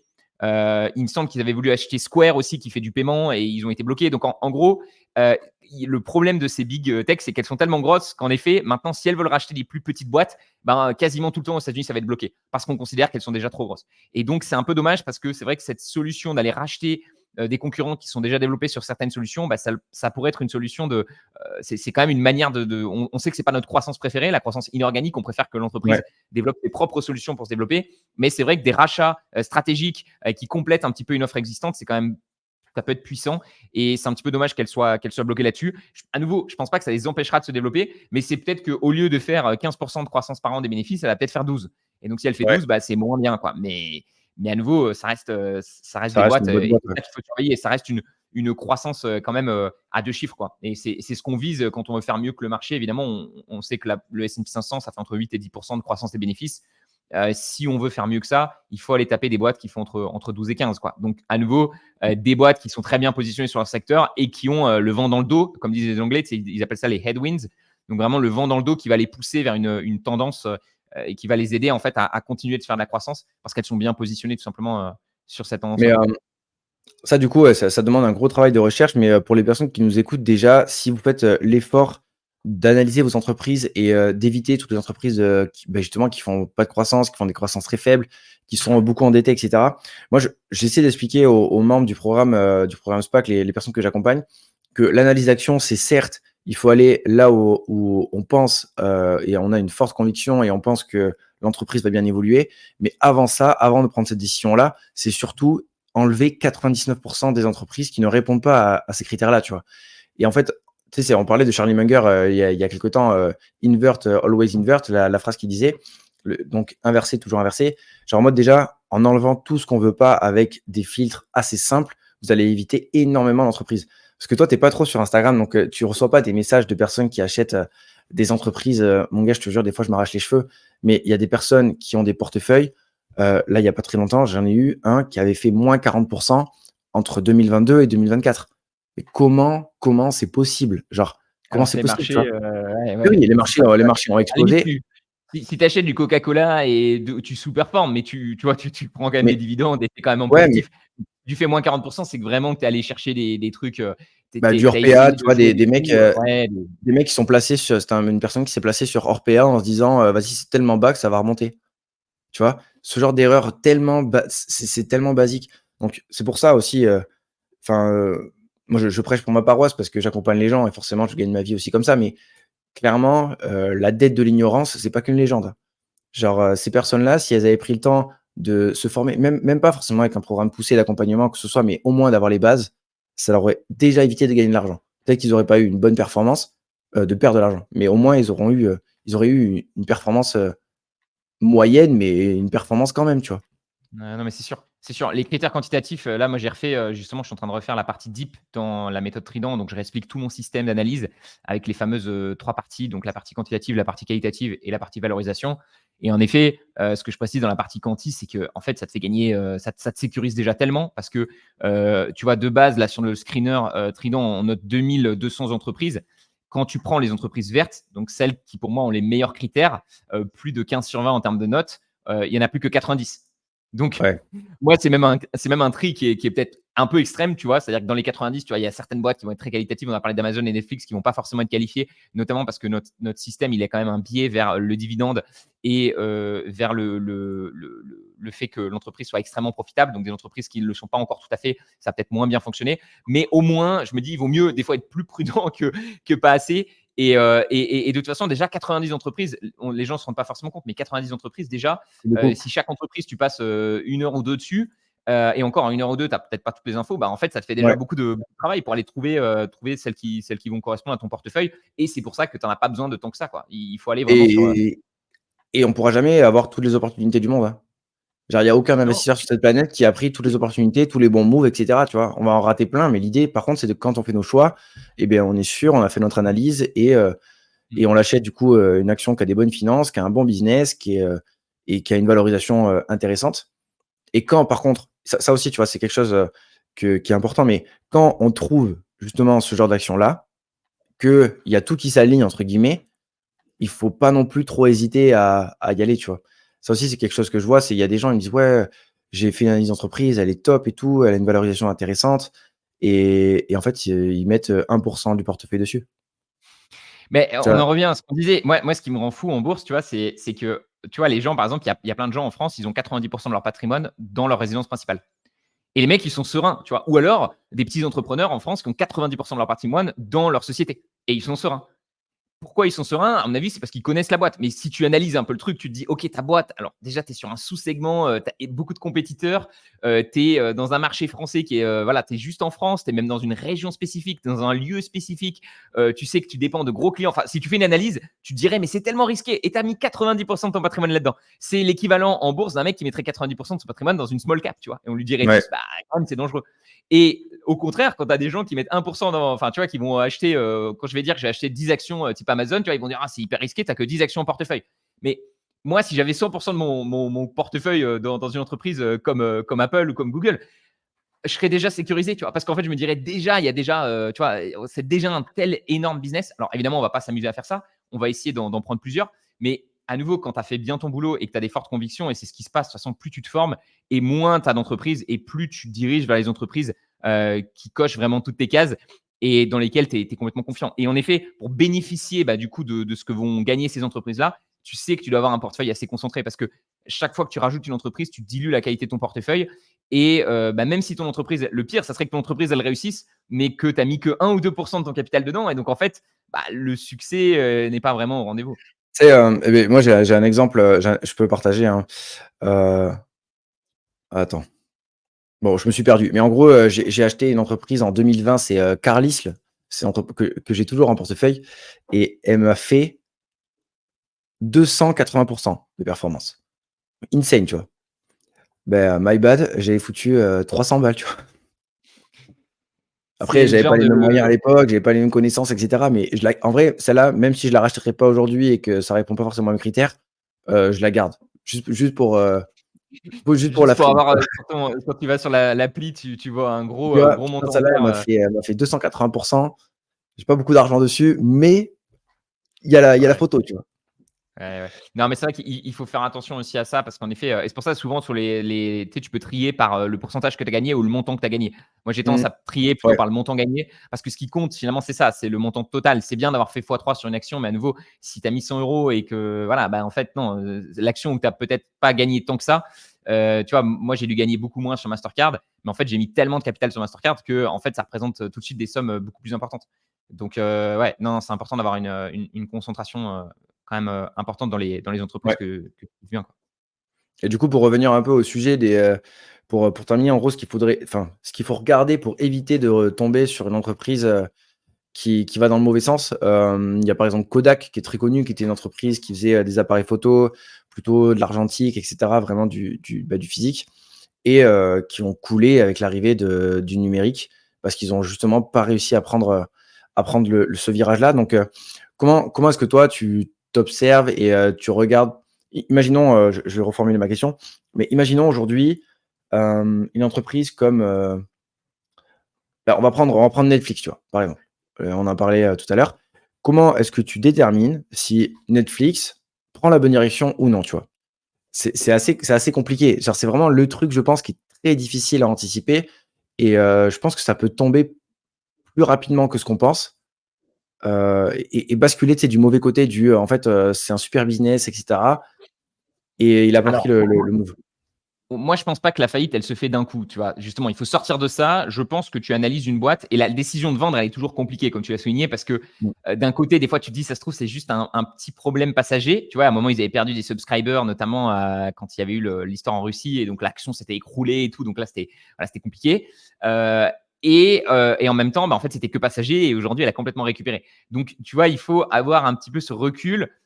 Je pense qu'un truc qui aide beaucoup déjà, c'est être soi-même client ou proche de ce que fait l'entreprise. Parce que typiquement, quand tu es client, si tout d'un coup tu t'arrêtes de regarder Netflix et tu dis ah ouais, en fait ce service-là il est beaucoup mieux, ben c'est comme si tu avais déjà de l'avance, tu vois. Parce que ce que tu vois dans les chiffres, c'est pas encore le, tu vois, tu as un certain retard dans les chiffres.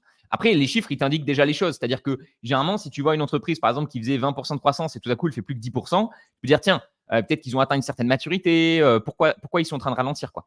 Et du coup, c'est ça. Et tu as cité l'exemple de Kodak.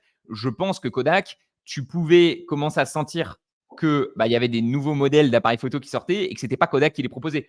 Et que Kodak, bah, il restait sur son savoir-faire, tu vois.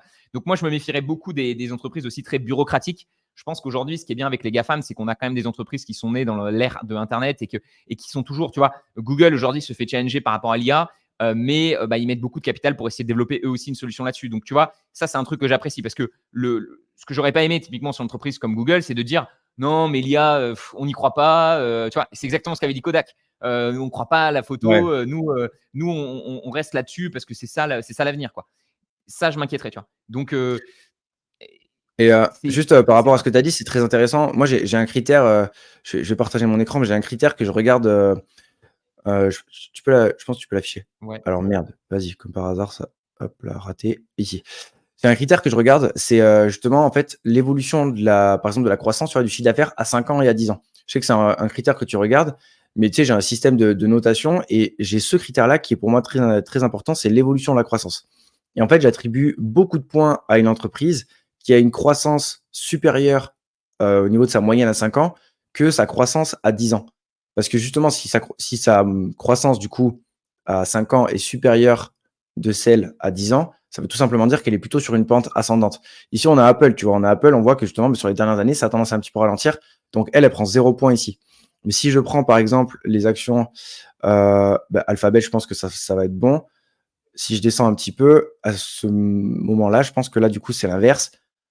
Voilà, tu vois? Là, on a une croissance, bon, et encore, c'est kiff kiff, mais on a une croissance, tu vois, qui est similaire à 5 ans et similaire à 10 ans. Donc on est sur, la même lancée, et si on regarde, imaginons Microsoft ici, Ah, ils ont dû accélérer peut-être un peu avec le cloud. ouais, je pense. Bah, voilà, tu vois? La croissance à 10 ans, il faisait 10,90 en moyenne et 14,30 sur 5 ans. Donc là, c'est typiquement une entreprise qui, sur les 5 dernières années, a eu de meilleurs résultats au niveau de la croissance de son chiffre d'affaires que sur les 10 dernières au global. Donc elle est plutôt sur une phase où elle est en train d'accélérer, et en plus, on voit que sur la dernière année, elle a 15,67 de croissance. Donc même sur le court terme, elle accélère plus, tu vois? Et ça, c'est un on va dire un bon indicateur. À court terme, je pense pas, parce qu'il faut pas non plus tomber dans la parano où, il y a une entreprise qui fait, simplement une fois un résultat un peu moins bon, et c'est pas pour autant qu'il faut la jeter à la poubelle, comme Apple par exemple, qui l'année dernière a eu des résultats un peu moins bons. C'est pas pour autant que ça devient une moins bonne entreprise. Par contre, si on voit justement que bah, ça a tendance à s'inverser, que la croissance à 10 ans, elle est à 15 et la croissance à 5 ans, elle est à 5. Bah, faut peut-être se poser la question de pourquoi est-ce que ça ralentit, tu vois? Donc c'est peut-être un critère quantitatif qui pourra aider les personnes, à justement déterminer si, l'entreprise est plutôt sur une bonne lancée ou non. Ça reste un seul critère, hein. Il faut regarder plein d'autres choses, évidemment. Beh, c'est Apple, tu vois, typiquement, c'est un peu plus cyclique parce que, bah, vu qu'ils vendent du hardware, bah, forcément, il y a des années où il va y avoir moins de renouvellement, des années où il va y avoir plus de renouvellement. Mais c'est vrai que tu as raison, faut surveiller ça et en effet, moi, pareil, j'ai un système de notation. En effet, quand c'est en dessous de 10 bah, forcément, l'entreprise va perdre des points et ce qui est bizarre, c'est que tu vas voir, par exemple, Apple, tu vois, ils font 8 sur le chiffre d'affaires, mais ils font 14 sur les bénéfices et pourquoi ils font Ouais, ça? Bah, c'est parce qu'ils arrivent à augmenter leur marge et cetera. Mais ça a toujours une limite, en fait. C'est-à-dire qu'au bout d'un moment, bien sûr, avec le rachat d'actions, avec certaines techniques, avec justement l'augmentation des marges, tu peux faire monter ton bénéfice alors que tes ventes, ton chiffre oui. d'affaires n'augmente pas autant. Mais au bout d'un moment, ça finit par te rattraper. Donc, c'est vrai que c'est bien qu'il y ait aussi de la croissance organique et que le montant de vente total continue d'augmenter, quoi. Bah, de toute façon, les ratios et tous les courbes là que je vous ai montrées, c'est des données qui sont extraites des états financiers des entreprises, donc compte de résultat, bilan et cash flow. Et en réalité, aujourd'hui, les ratios, ça permet de comprendre beaucoup de choses, mais si vraiment tu veux comprendre ce qui se passe financièrement dans l'entreprise, il faut se pencher à un moment donné sur la compréhension de ce que c'est le compte de résultat, de comment ça fonctionne, du bilan et des états de flux de trésorerie parce que, peut y avoir effectivement des choses un peu cachées. Pourquoi est-ce qu'un bénéfice va augmenter alors que le chiffre d'affaires stagne? Ben, en fait, il faut comprendre un peu tout ce qui se passe entre le chiffre d'affaires et le bénéfice pour voir où est-ce que la profitabilité a augmenté. En fait, il y a plein de choses très intéressantes qu'on ne peut pas vraiment voir avec des courbes et des ratios, tu vois? Bah, disons que les chiffres, ils te donnent une histoire, mais enfin, ils te donnent tu dis: «Tiens, là, c'est marrant, cette entreprise, elle reverse 50 en dividendes, alors que les autres, elles reversent que 10 et en fait, après, il faut aller creuser, beh, pourquoi elle fait ça? Tu vois? Quelle est la décision d'allocation? Pourquoi ils décident de reverser plus en dividendes que d'autres entreprises? Ouais. Et souvent, tu vas avoir des fois des explications et des fois, tu vas pas avoir d'explications, tu vois? Donc c'est ça qui est intéressant, c'est de se dire: «Tiens, pourquoi cette entreprise, elle est plus endettée que les autres?» et cetera et c'est ouais, c'est tout le travail d'analyse pour essayer de comprendre, si des fois des chiffres qui peuvent paraître moins bons, tu vois, par exemple, on parlait d'Amazon, Netflix, ils font moins de free cash flow. OK, pourquoi ils font moins de free cash flow? Ah, mais c'est parce qu'ils réinvestissent plus en CapEx. OK, mais est-ce que ces investissements de CapEx, ils sont vraiment rentables? Est-ce qu'ils Mmh. récupèrent quand ils mettent 100 euros, est-ce qu'ils en récupèrent 200 ou est-ce qu'ils en récupèrent 50? Et donc, forcément, les questions amènent les questions et in fine, tu finis par avoir une vision beaucoup plus juste de l'entreprise. Ouais, Donc, mais les tu as chiffres, jamais la c'est bien pour réponse. commencer, mais Tu vois, c'est ça qui est cool aussi parce que tu jamais la vérité, tu as jamais la réponse, ultime en mode, c'est sûr et certain que ce sera, une entreprise gagnante et cetera. Parce qu'en plus de ça, on rajoute, tout ce qui est, psychologie des marchés, par-dessus ça ou en mode, parfois, les cours de bourse sont un peu irrationnels. Je prends l'exemple de LVMH qui, s'est pété la gueule pendant un mois et là, en 2 jours, elle a pris 15. Donc il y a aussi cet aspect-là, tu vois? Et pourtant, LVMH, il y a un mois, avait, les mêmes résultats annoncés qu'aujourd'hui. Donc il y a aussi cette irrationalité qui rentre en jeu et on n'a jamais la réponse complète. Mais, c'est quelque chose que tu m'avais dit au tout début quand je commençais à me former avec la méthode Trident au tout départ. C'est qu'en fait, tu fais une thèse et tu vérifies tout au long de la vie de l'entreprise dans ton portefeuille si la thèse pour laquelle tu l'as achetée est toujours valable ou non, tu vois? Et ça, c'est un travail c'est pour ça qu'en fait, investir dans des actions, ça prend du temps et il faut que ça prenne du temps si on veut, vraiment que ça réussisse, quoi. non, mais carrément. Peut-être que LVMH est remonté, par rapport à tout ce qui s'est passé aussi en Asie, là, le fait que la Ouais, ouais, Chine a ouais. décidé de rebooster. Donc c'est ça aussi, c'est que bien comprendre sur quoi tu joues. LVMH, tu dis: «Je joue sur le luxe», mais en fait, derrière la tendance du luxe et le luxe est assez concurrentiel. Derrière la tendance du luxe, il y a l'émergence de la classe moyenne en Asie. C'était souvent ça l'argument. Donc bien connaître aussi les types de clients et cetera. Moi, c'est vrai que, tu vois, on n'a pas forcément parlé du luxe, mais je trouve que typiquement, on n'est pas sur une domination totale. On a des gros acteurs qui fonctionnent très, très bien, qui ont très, très bonne réputation. Je pense à Hermès, par exemple. Mais c'est vrai que c'est quand même un domaine, je pense, qui reste compétitif et à nouveau, moi, je m'en tiens un peu éloigné parce que je suis pas moi-même client et donc j'aurais du mal à comprendre, pourquoi Gucci, tu vois? Tu me dis, pourquoi les sacs Gucci marchent moins bien que les sacs Hermès. Tu vois? Il faut non, mais c'est bête, mais il faut comprendre. Il faut comprendre vraiment Ouais, ouais. ça parce que tout d'un coup, la mode, elle peut changer. Le luxe, c'est pour ça que tout ce qui est habits, vêtements et cetera, moi, je me méfie beaucoup. Nike, tu vois? Nike qui était pourtant, tout le monde disait: «Bah, Nike, c'est imbattable». Bah, ils se sont fait rattraper par beaucoup de marques de running maintenant et donc voilà, il Ouais, faut, mais Nike, il faut c'est différent du luxe, je pense. non, non, Tu sais, c'est bah, tu sais, quand je quand dis tu vas dans les malls ou les trucs où tu as vraiment, tu vois, j'étais à New York là, il y a 3 semaines et tu as un espèce de centre commercial qui est incroyable avec que des trucs de luxe et en fait, bah, tu te dis, c'est fou, c'est beau et tu as des gens, tu vois? Et moi, par exemple, ma copine, quand on va voir, ce genre de lieu-là, beh, elle rêve d'un sac, de luxe comme ça, tu vois? Et en fait, je pense que nous, effectivement, on est éloignés de cette consommation-là, mais je pense qu'on rentre un peu dans le biais de en fait, nous, ça moi, j'ai un t-shirt, Zara noir, que je mets, que je mets, enfin, j'en ai 3 et des couleurs différentes, tu vois? Je m'en fous, mais par contre, je pense qu'il y a beaucoup de gens que ça intéresse. Effectivement, tu as parlé de la Chine. Là-bas, c'est vraiment, quelque chose qui est assez Un implémenté. signe, Ouais, d'ascension sociale. Mais le truc, je suis d'accord avec toi, hein, on n'est pas forcément consommateur, mais c'est pas grave. Je pense qu'il faut quand même biaiser un peu son portefeuille vers, les choses que nous alors comme tu dis, il faut faire attention parce que des fois, si toi tu aimes un truc, ça veut pas dire que tout le monde va l'aimer. Mais je pense que si toi tu aimes un type de produit, tu peux mieux comprendre les tenants et aboutissants. Donc à nouveau, si ta copine elle me disait: «Je veux investir dans Hermès parce que, je connais les produits qu'ils font, je sais que c'est de la super cam, je sais que personne n'arrive à leur niveau et que j'ai analysé tu vois, la boîte aussi et que j'ai vérifié que les chiffres étaient bons. Ok, tu vois, donc c'est ça. Forcément, tu as un biais en tant qu'investisseur d'aller toujours. plus rapidement vers les choses. Moi, des fois, j'essaie de m'ouvrir parce que je pense qu'il faut pas se fermer à des entreprises. J'essaie toujours de m'ouvrir sur des boîtes que je maîtrise pas forcément, tu vois, pour justement en apprendre un peu plus. Mais en effet, j'arrive toujours à un point, tu vois, par exemple, quand j'analyse des boîtes qui sont dans le semi-conducteur, je me dis, bah ouais, c'est une belle boîte, elle a des beaux chiffres, elle a l'air d'avoir des machines très performantes. Mais est-ce que je serai capable d'être au courant quand ces machines seront moins performantes? Est-ce que je suis vraiment, tu Ouais, vois, suffisamment spécialisé dans ce secteur-là pour comprendre un peu le. Je trouve que c'est beaucoup plus compliqué qu'une entreprise, à nouveau, comme Google, où tu peux être utilisateur, même si tu n'es jamais utilisateur de tous les produits, hein. Google, je n'utilise pas Google Cloud. Pour autant, je comprends mieux, tu vois, le comment ça fonctionne. fonctionnement, ouais. Après, dans la construction d'un portefeuille, je pense qu'effectivement, c'est quand même faudrait un pourcentage, tu vois? Imaginons, 70 d'entreprises où, en fait, je comprends et peut-être 30 d'entreprises où j'ouvre un peu, certes, je comprends un petit peu moins bien, mais d'après ce qui se passe au niveau des chiffres et au niveau du business, ça semble être quand même, bien compris par, beaucoup d'autres personnes et cetera, tu vois? Donc c'est toujours pareil, il faut trouver le juste milieu. Moi, je me ferme pas, tu vois? Par exemple, j'ai toujours, Amat en portefeuille, Plant Materials qui fait des machines qui aident à tu vois, c'est presque l'entreprise la plus «simple à comprendre» entre guillemets au niveau des semi-conducteurs, dans le sens où, en fait, ils construisent des machines qui permettent de faire des machines pour les semi-conducteurs, tu vois?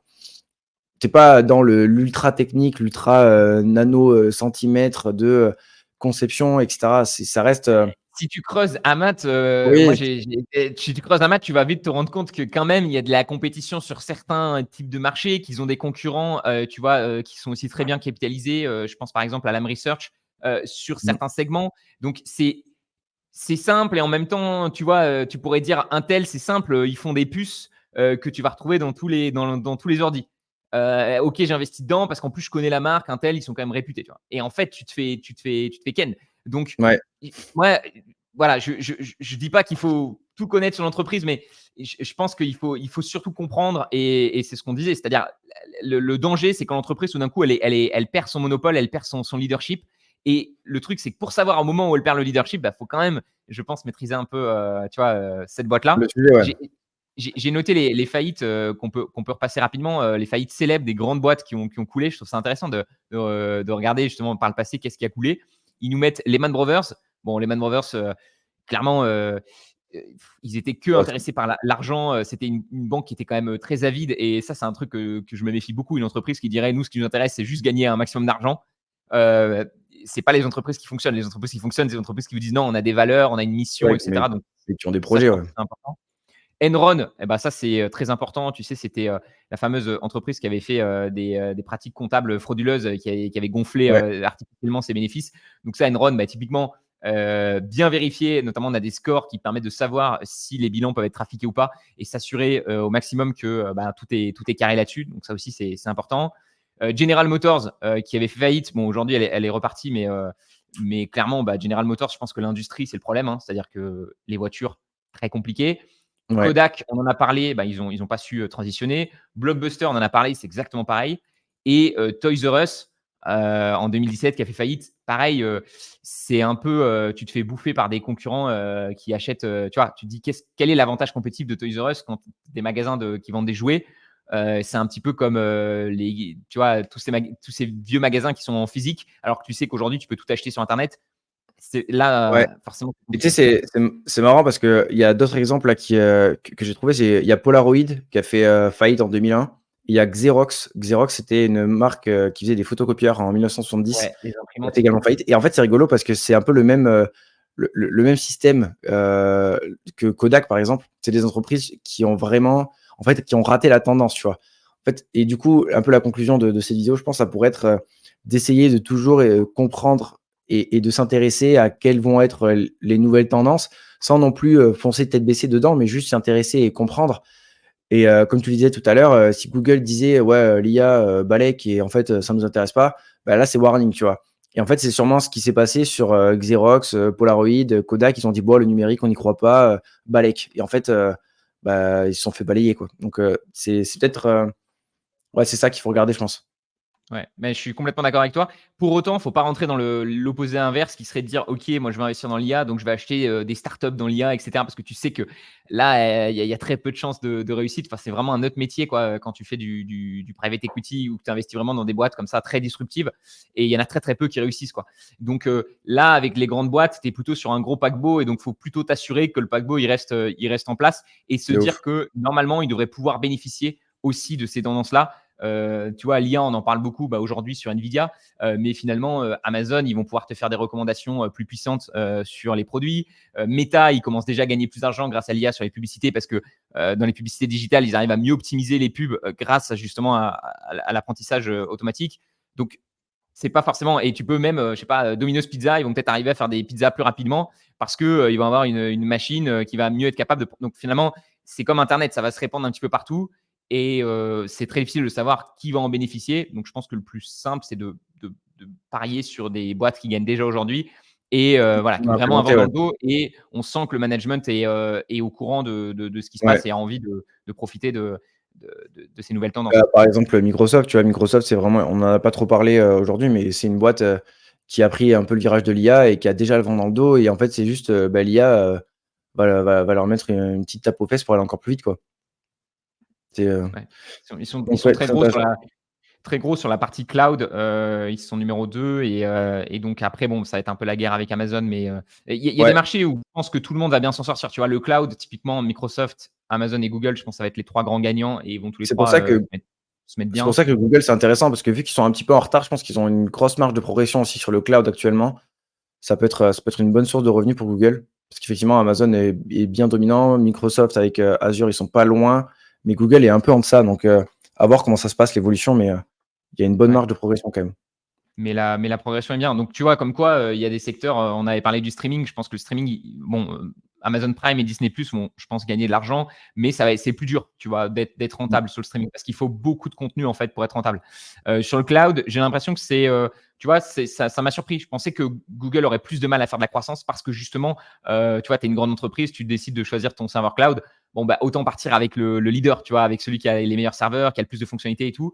Mais en fait, Google, ils avaient tellement une présence, je pense, dans la partie, il y avait tellement déjà des gens qui étaient dans leur service Google My Business que, à Ouais, nouveau, et c'est un peu exactement ce qu'a fait Microsoft. Hein. Microsoft, ils ne sont pas allés chercher les nouveaux clients, ils ont plutôt pris des clients existants qui étaient sur des serveurs en physique et qui avaient Microsoft Excel. Ils leur ont dit bon, les gars, on va vous faire passer sur Azure maintenant. Tu vois. Et donc, Amazon, c'est un peu l'inattendu. Ils ont saisi ça et ils sont très forts pour construire en fait une énorme infrastructure. Typiquement, on a parlé de leur réseau de logistique ou de leur serveur cloud et ensuite de le vendre pour que tout le monde puisse construire son business là-dessus et en bénéficier, quoi. de ouf. Bon, je pense qu'on a fait, pas mal le tour. Qu'est-ce que tu as comme, comme petite actu, toi, Romain Paillet, qui n'est pas une méga cap, Bah, écoute, oui, on peut se terminer peut-être par un petit coup de cœur, voilà, ça va être compliqué, hein, un coup de cœur sur les vacances, et sur tout ce qui s'est passé. Tu as des petites choses qui t'ont, tu nous as fait hem, une petite période de down et là, ça va mieux du coup? ouais, j'ai eu une période un peu compliquée là pendant 2 mois, il y a eu, j'ai eu des problèmes familiaux avec quelqu'un qui était proche, de très proche de ma copine et qui est parti. Qui est parti là-haut. Du coup, c'était un peu compliqué et du coup, ouais, 2 mois compliqués et en fait, je me rends compte que moi, je marche, au tu sais, à l'objectif et quand j'ai pas de tu sais, quand j'avance pas, quand je suis pas dans le mouvement, quand j'ai pas d'objectif, quand je sais pas où je vais, en fait, ça me bouffe le moral parce que mais c'est et en fait, en parlant avec mes potes, ça a toujours été le cas. Genre quand je fais du sport, moi, je fais du sport pour la compète. Genre, ça me saoule de faire du sport pour faire du sport, tu vois? Moi, je vais au padel, c'est pour faire des tournois. Je vais au CrossFit, c'est pour faire de la compète. Aujourd'hui, j'ai mal au dos, je peux plus trop faire de compète de CrossFit. Ben en fait, j'ai grave ralenti parce que ça me saoule et je marche comme ça pour tout, tu vois? Donc ouais, et du coup, sur le business, ça a été un peu, pareil, hein, plus trop d'objectifs donc je «m'ennuyais un peu» entre guillemets mais là, c'est bien reparti là. Du coup, 2 coups de cœur. 1er coup de cœur, New York. En vrai, trop kiffé, c'était trop bien. Vraiment, c'est inspirant comme ville, tellement différente de ce qu'on a ici et même des grandes villes européennes, tu vois? Je suis habitué à aller à Londres parce que j'ai ma belle-sœur qui habite là-bas et du coup, on y va tous les ans, tu vois? Et ça reste une grande ville et tout ça, mais ça a rien à voir avec New York. New York, c'est vraiment démesuré, donc très cool et 2e coup de cœur, du coup, je lance un nouveau petit projet, là, je t'en ai parlé, c'est, le groupe communautaire, Skool gratuit. Donc l'idée de ce groupe-là, ça va être un petit peu de regrouper toutes les personnes qui s'intéressent à l'investissement en bourse, qui, n'ont pas encore, rejoint le programme SPAC et s'ils le rejoignent plus tard, cool. Mais l'idée, c'est au moins d'aider les personnes, qui ont besoin de débloquer certaines situations ou d'avoir réponse à certaines de leurs questions. Ce sera pas un accompagnement aussi poussé que le programme SPAC évidemment, mais ça me permet d'aider plus de monde et du coup, je trouve ça cool. Donc voilà, ça s'est lancé, ce matin et les retours ont l'air plutôt cool pour le moment donc voilà, nouveau petit projet et du coup, ça m'excite et du coup, je suis content. Puis voilà, c'est cool. Ouais, tu vois, comme quoi, faut trouver le projet. Mais je suis un peu comme toi, hein, quand il y a plus le enfin, tu sais, voilà, il faut garder en effet du momentum, toujours aller de l'avant et c'est pas toujours facile. Et en effet, quand tu lances des petits projets comme ça fait plaisir. Bah, je me souviens que l'année dernière, moi aussi, je suis passé sur School pour le forum, Trident et franchement, bah, tu me diras l'expérience que tu en as, mais moi, c'était très cool. Ça a bien marché et encore aujourd'hui, le forum est très actif. On a une trentaine de posts, toutes les semaines. J'ai même des fois du mal à répondre à tout le monde et tu sais, je suis un peu perfectionniste, j'ai envie de donner une réponse à tout le monde, mais il faut que j'accepte que les gens se répondent aussi entre eux très bien Ouais, et arrivent à prendre de la valeur justement voilà, en échangeant. Surtout que moi, je vais être très bon sur certains domaines, mais je vais l'être beaucoup moins sur d'autres trucs. Et du coup, c'est super parce que tu développes une communauté et du coup, chacun peut. Voilà, on est tous ensemble dans un objectif commun et c'est chouette, quoi. Donc, tu me diras un petit peu les ouais retours que tu as face à ça.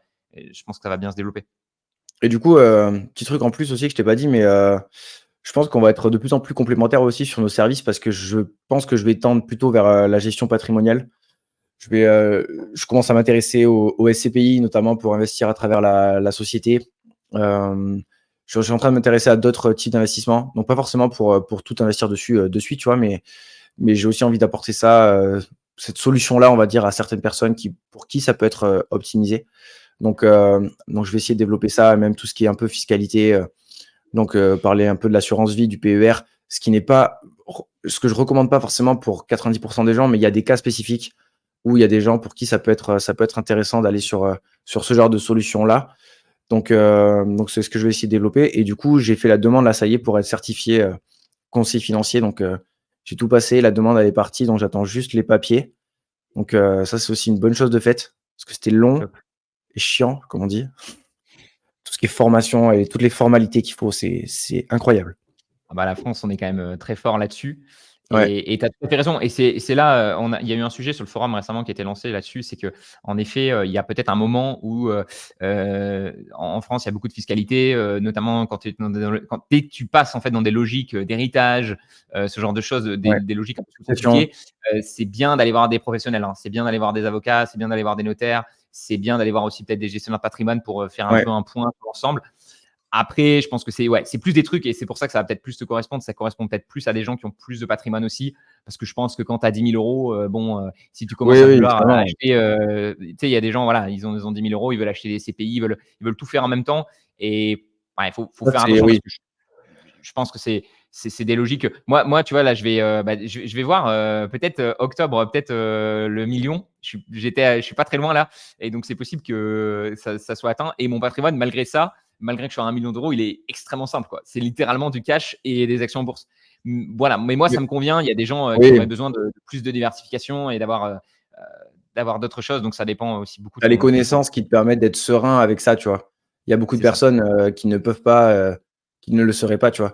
Mais oui, entièrement d'accord avec ce que tu as dit, c'est que, faut pas non plus tomber dans l'excès de diversification et vouloir avoir des SCPI, des cryptos, de la bourse, des ETF, des actions, des options, des trucs et tu te pètes le crâne. Genre, faut rester simple tant que tu peux rester simple Et ensuite, bah, il y a des sujets et des complexités qui peuvent se rajouter au fil du temps pour la succession, pour les enfants, pour un héritage que tu reçois et en fait, tu reçois une grosse somme d'argent et peut-être que tu n'es pas serein à 100% de l'investir à 200% en bourse.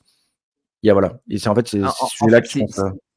c'est déjà compliqué, tu vois, de bien maîtriser un type d'investissement. Donc, si tu en mets 5 et que derrière, en plus, tu as la fiscalité, parce que la fiscalité ne sera pas la même sur les cryptos, sur les CPI, Ouais, sur... tu vois, ça te complexifie tellement ton bordel et tu y passes tellement de temps, alors qu'à nouveau, tu n'as peut-être pas, même pas le capital nécessaire. Et c'est pour ça qu'au bout d'un moment, tu as besoin de gens qui peuvent t'aiguiller et t'aider là-dessus. Donc, je exact. pense qu'en effet, un conseil qu'on peut donner, c'est faut rester simple dans son patrimoine au début, quoi. Et moi, j'ai pas trouvé mieux, en tout cas pour quelqu'un qui veut quelque chose de très passif, d'avoir voilà, ETF ou actions individuelles. Je veux dire, Que la la bourse. bourse, Ouais. Non, mais c'est quand même fameux. Et après, voilà, un peu d'immobilier, parce que de toute façon, tu achètes ta RP, ou tu veux faire quelques projets peut-être en location saisonnière. Un peu d'obligations d'État, tu sais, un peu de fructification du cash avec les livrets, tout ça, parce que bah, tu as toujours du ouais, cash que tu gardes, donc autant le faire fructifier maintenant qu'on a quand même des taux d'intérêt un peu plus élevés, même s'ils sont en train de rebaisser. Voilà. on va pas gérer Et rien la qu'avec Fed. ça, tu peux aller loin et tu peux te concentrer aussi sur moi, tu sais, je pense que je vais faire une vidéo là-dessus, notamment pour la rencontre Trident l'année prochaine. Tu sais, il y a les fameux paliers, atteindre les 10 000 euros, les 100 000 euros et le million de patrimoine. Et je trouve qu'en fonction de là où tu en es, tu as une stratégie différente. En fait, quand tu es entre 0 et 10, je pense que la priorité, c'est d'apprendre à épargner, c'est-à-dire mettre Et en place ton d'apprendre suivi, etc. et Et d'apprendre tout faire en court. Hein. sorte oui, d'apprendre tout court, mais de commencer à, tu vois, avec l'argent que tu gagnes, avec ton salaire, etc., apprendre à mettre de côté. Ensuite, de 10 et mettre en place ta stratégie d'investissement très simple.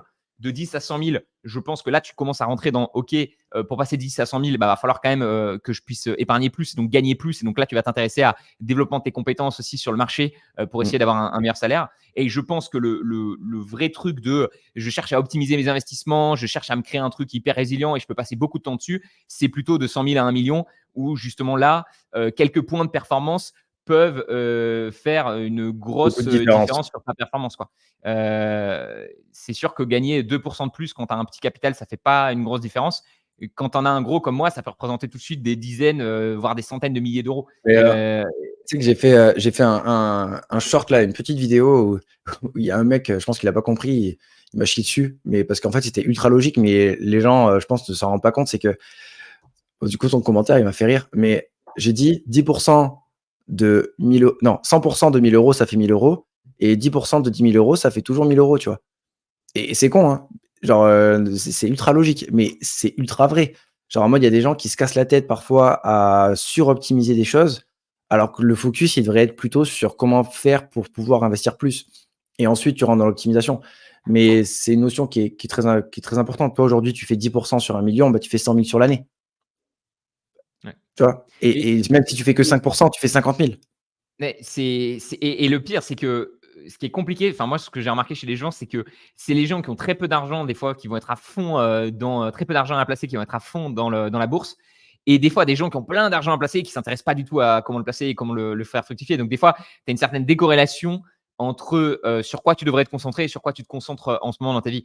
Et c'est vrai que c'est un petit peu triste. Bah, en fait, je pense que tu as raison, il y a cet entre-deux. Il y a cet extrême de j'ai pas beaucoup d'argent, donc je cherche des solutions pour pouvoir m'élever et aller chercher un peu la liberté que j'ai envie d'avoir, et cetera. Ça, c'est plutôt la partie, on va dire, des personnes qui ont pas énormément à investir et qui veulent, bah, s'élever. Et ensuite, il y a les personnes, au contraire, qui ont beaucoup d'argent et qui, pour eux, en fait, ont déjà atteint cette sorte de liberté avec même s'il reste full cash, tu vois? Si tu as, 500 000 € de cash, sur tes comptes, bah, même si tu as pas investi, c'est pas du tout optimisé, c'est pas bien, mais tu es quand même plus tranquille que, quelqu'un qui a peu d'argent, tu vois? Ouais, Et alors donc, peut-être méfie-toi, qu'ils hein, nous parce que intéressent moi, moins. les entrepreneurs que je connais à Maurice qui investissent pas, en fait, souvent, ce que je me rends compte, c'est que déjà, ils dépensent tout ce qu'ils gagnent. Donc, en fait, Ouais, même s'ils ont un business à 500 000, en fait, à la fin de l'année, il y a zéro. Donc, déjà, ça veut dire que chaque année, tu recommences. Et puis, il y a des années, bah, forcément, ça a moins bien marché, donc tu vas moins gagner. Et du coup, là, c'est horrible parce que tu es obligé de baisser ton niveau de vie et ça peut être très compliqué quand tu t'es habitué justement au luxe. Ou alors, les mecs, bah, en effet, ils vont stocker pendant un moment, mais au bout d'un moment, ils vont finir par claquer l'argent. Ou alors, ils vont le mettre dans un projet un peu chelou, genre ils vont acheter une œuvre d'art ou un truc. Tu sais, ouais, souvent, ouais. ces mecs-là, ou ils vont acheter un projet à Maurice, tu vois, très compliqué, qui coûte super cher et ça sera que là dans 2 ans et donc beaucoup de risques et tout. Donc, tu vois, attention, parce que faut pas croire, il y a des gens, des fois, c'est ce que je dis à des gens, c'est que même si tu as en effet un petit patrimoine, mais que tu as appris à bien le gérer, ben, tu sauras gérer quand on aura plus et probablement qu'à un moment, tu en auras plus rien qu'avec les logiques d'héritage, etc. ou juste ton salaire qui va augmenter avec le temps. Et tu as des gens qui n'ont pas appris ça et en fait qui vivent que sur leur business. Et je pense que c'est quand même beaucoup plus stressant. En tout cas, moi, c'est ce que j'ai fait pendant un moment. Et c'est même si tu gagnes beaucoup d'argent, c'est stressant parce que souvent, tu mets pas tout de côté, tu as tendance à dépenser et surtout, tu n'as pas cette sérénité de te dire, OK, je suis en train de construire pour mon futur et je sais que ça, c'est safe et comme ça, je peux me détendre. Ouais, de ouf. Non, mais je suis d'accord. Et du coup, ton coup de cœur à toi, c'est quoi? Alors, écoute, je me suis marié, déjà. Enfin, j'ai demandé la main de ma Yes. tendre et chère, donc ça, c'est quand même un gros truc. Ça faisait 10 ans Bah, qu'on était ensemble, félicitations, donc ouais. Bon, je te l'ai déjà dit, mais ouais, ouais. J'ai trop fait ma cool. demande à l'endroit où on s'est embrassés pour la première fois il y a 10 ans, donc c'est pareil, un peu, c'est sur le long terme qu'on construit une relation et c'est hyper chouette de voir que j'étais vraiment le mec que j'étais il y a 10 ans, aurait été complètement incapable de faire ça, tu vois? De faire une demande en mariage. J'étais plutôt anti-mariage de base et comme quoi ça prouve que, en fait, quand tu trouves la bonne personne et que tu construis quelque chose de solide, voilà, une relation ça se construit et tu vois, ça me fait penser à 2 choses. La 1re, c'est, évidemment, on a parlé budget, par rapport au mariage, parce que maintenant, évidemment, on passe au mode orga et autant dire que ma chérie, elle est à fond, elle Ouais, me montre des Pinterest et tout. trop bien. Hem, donc c'était intéressant de réfléchir en termes de et c'est cool, tu vois, de pouvoir se permettre de mettre pas mal d'argent. Justement, quand tu as 30 ans, tu peux te permettre quand même beaucoup plus que quand tu te maries à 25. Ouais. Donc ça va être chouette de pouvoir faire un mariage qui nous correspond. En même temps, je veux faire attention que ça soit pas des montants débiles non plus parce que, tu vois, c'est les périodes de ta vie où tu fais pas trop attention. Généralement, les naissances, les mariages et les décès, c'est là où les gens ils claquent le plus sans forcément se rendre compte. Donc je pense qu'il faut toujours, bien prendre en compte par rapport à son patrimoine global et cetera. Et j'ai lu un bouquin, qui avait été conseillé par Emilio Abril, dans une interview. J'écoutais, il me disait que c'était son bouquin préféré qui s'appelle How to Live par Derek Silvers.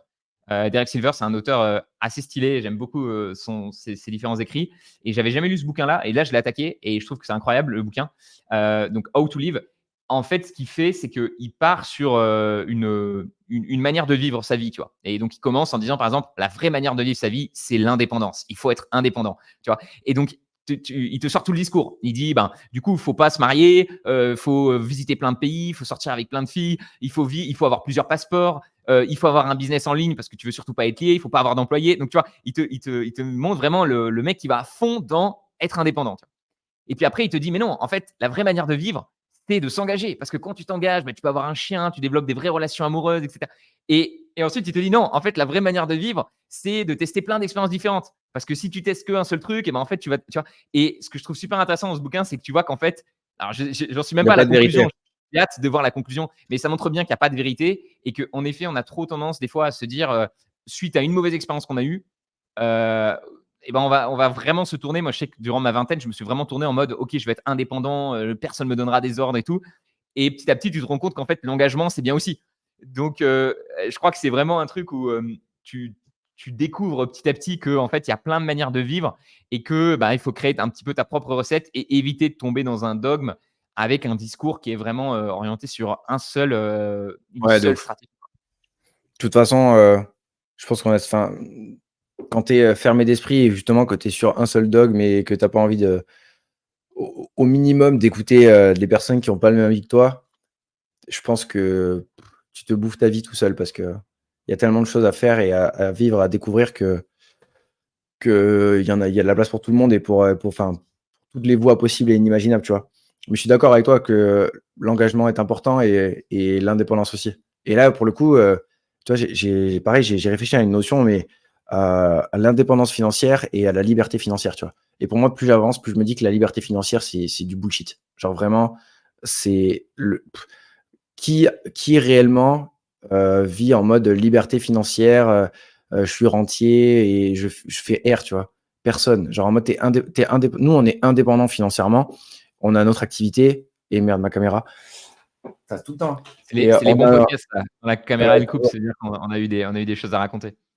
on a nos activités, on arrive à subvenir à nos besoins avec ce qu'on fait nous, heu, avec notre business, tu vois? Et ça nous permet de vivre, ça nous permet d'avoir nos expériences. Mais je considère qu'on n'est pas libre financièrement, on est indépendant financièrement. Et je Mais pense tu qu'il y a vois, une distinction importante en mode, faut arrêter de mettre la liberté financière dans la tête des gens en mode, c'est le graal ultime, et parce qu'au final, enfin, tu resteras en mouvement. Un être humain, si t'as plus, si ça plus d'activité, si t'as plus de projet, et cetera, tu meurs à petit feu. Donc, être libre financièrement pour rien faire, c'est pour moi pas forcément le but ultime. Mais je te l'indépendance rejoins. financière, oui. je te rejoins complètement. Je pense que de toute façon, il y a plein de gens qui sont attirés par la liberté financière parce qu'en fait, ils détestent le travail qu'ils font aujourd'hui. Donc, une manière beaucoup plus simple, plutôt que de mettre de côté, de continuer ce travail pendant 40 ans pour mettre de côté pour enfin être libre financièrement, ça serait genre change de taf. Tu vois, parce qu'en fait, Ouais. tu peux tout à fait changer de travail et aller vers quelque chose qui te plaît plus, qui sera peut-être mieux rémunéré, dans lequel tu t'éclateras plus, peut-être même si tu gagnes moins d'argent. Donc, je suis d'accord avec toi. Je pense qu'il faut vivre la vie aujourd'hui. Et c'est pour ça que moi, j'ai beaucoup ce discours de dire on ne met pas de côté pour la retraite, on met de côté pour profiter dès maintenant et pour pouvoir aussi assurer le futur. Donc, on peut tout à fait faire les deux. Après, moi, je n'ai pas cette vision, tu vois, de la liberté financière. Moi, je pense que c'est surtout, déjà, je le vois pas comme un seuil où ça y est, tu l'as atteint et c'est fini, quoi. Je le vois plutôt comme une évolution. Moi, j'ai l'impression de plus en plus d'être libre financièrement, c'est-à-dire de plus en plus, j'ai l'impression que je peux prendre des décisions de moins en moins en me souciant de l'argent. Et en fait, c'est ça. Plus tu as d'argent et plus tu as des investissements qui t'en rapportent, moins tu es influencé dans tes choix par l'argent. Et en fait, on est tous influencés par, évidemment, par les. Tu vois, De si ouf. tu veux faire des vacances, bah, en fonction du montant de capital que tu as, bah, tu vas pas forcément faire les mêmes vacances. Si tu veux voilà, aller vivre dans une ville, ben, en effet, tu veux aller vivre à New York, c'est plus compliqué que d'aller vivre au Puy-en-Velay. Mais bon, ça se trouve, c'est pas New York qui te plaît. Donc, tu vois, l'argent, en effet, la décision, elle est pas toujours là-dessus. Mais je suis d'accord avec toi. La première étape, c'est déjà si tu peux être indépendant financièrement, c'est-à-dire que finalement, c'est toi qui as de l'autonomie dans ton travail. Et d'ailleurs, c'est pas forcément, tu peux être salarié et être Oui, de ouf, indépendant. hein. Tu vois, mais si tu as débloqué une certaine autonomie, je crois que c'est ça les trois critères qui te rendent heureux dans le taf, c'est l'autonomie, c'est le fait de développer des skills, des compétences à forte valeur ajoutée, et c'est le fait d'avoir des relations de taf qui sont bonnes. Et si tu as ces trois choses-là dans ton taf et que bah, petit à petit, naturellement, tu vois, si tu montes en compétences, tu gagnes de plus en plus d'argent, du coup, tu as de plus en plus d'autonomie et c'est ça le but. Et après, la liberté financière, c'est en effet le fait de pouvoir se dire, même si tu vas pas forcément le faire, mais le fait de pouvoir se dire à tout moment, si un truc me saoule, j'ai un peu Ouais. la fuck you money, comme disent les Anglais. C'est-à-dire, je peux dire, bon, bah, ciao, j'arrête ce truc-là pour me lancer dans autre chose. Mais je suis d'accord avec toi. Je pense que le courage, ça reste être courageux dans sa vie. Et il y a des gens qui ont plein d'argent sur leur compte en banque et ils sont pas courageux dans leur vie pour autant. Et Donc, pas heureux. attention de pas non plus tout confondre. Et, et en effet, il y a des vraies choses que tu dois faire concrètement dans ta vie pour avancer et ça demande du courage, peu importe le montant d'argent que tu as sur tes comptes. Clairement. Je pense que c'était un bon point final. Ça fait 1 h 30. Ma caméra a lâché, donc souvent c'est le it's time, tu vois? Genre en mode, C'est la fin. c'est fini. Tu quelque chose à rajouter ou on est pas mal là, je Non, pense? c'est parfait. J'espère que l'épisode vous a plu, les investisseurs. Vous n'hésitez pas à nous dire en commentaire si, vous avez des idées de prochains sujets et cetera. Nous, on était contents de reprendre du service pour Ouais, cette c'était très rentrée. cool. Et voilà, très ouvert à discuter avec vous sur le sujet des monopoles. N'hésitez pas à nous dire en commentaire quelle est votre entreprise qui, selon vous, domine le plus un secteur. Parce que là, on est resté vraiment sur les grandes entreprises. Mais en vrai, il y a plein de petites industries, moi, que je découvre moins connues, mais où il y Mmh. a vraiment des entreprises qui dominent.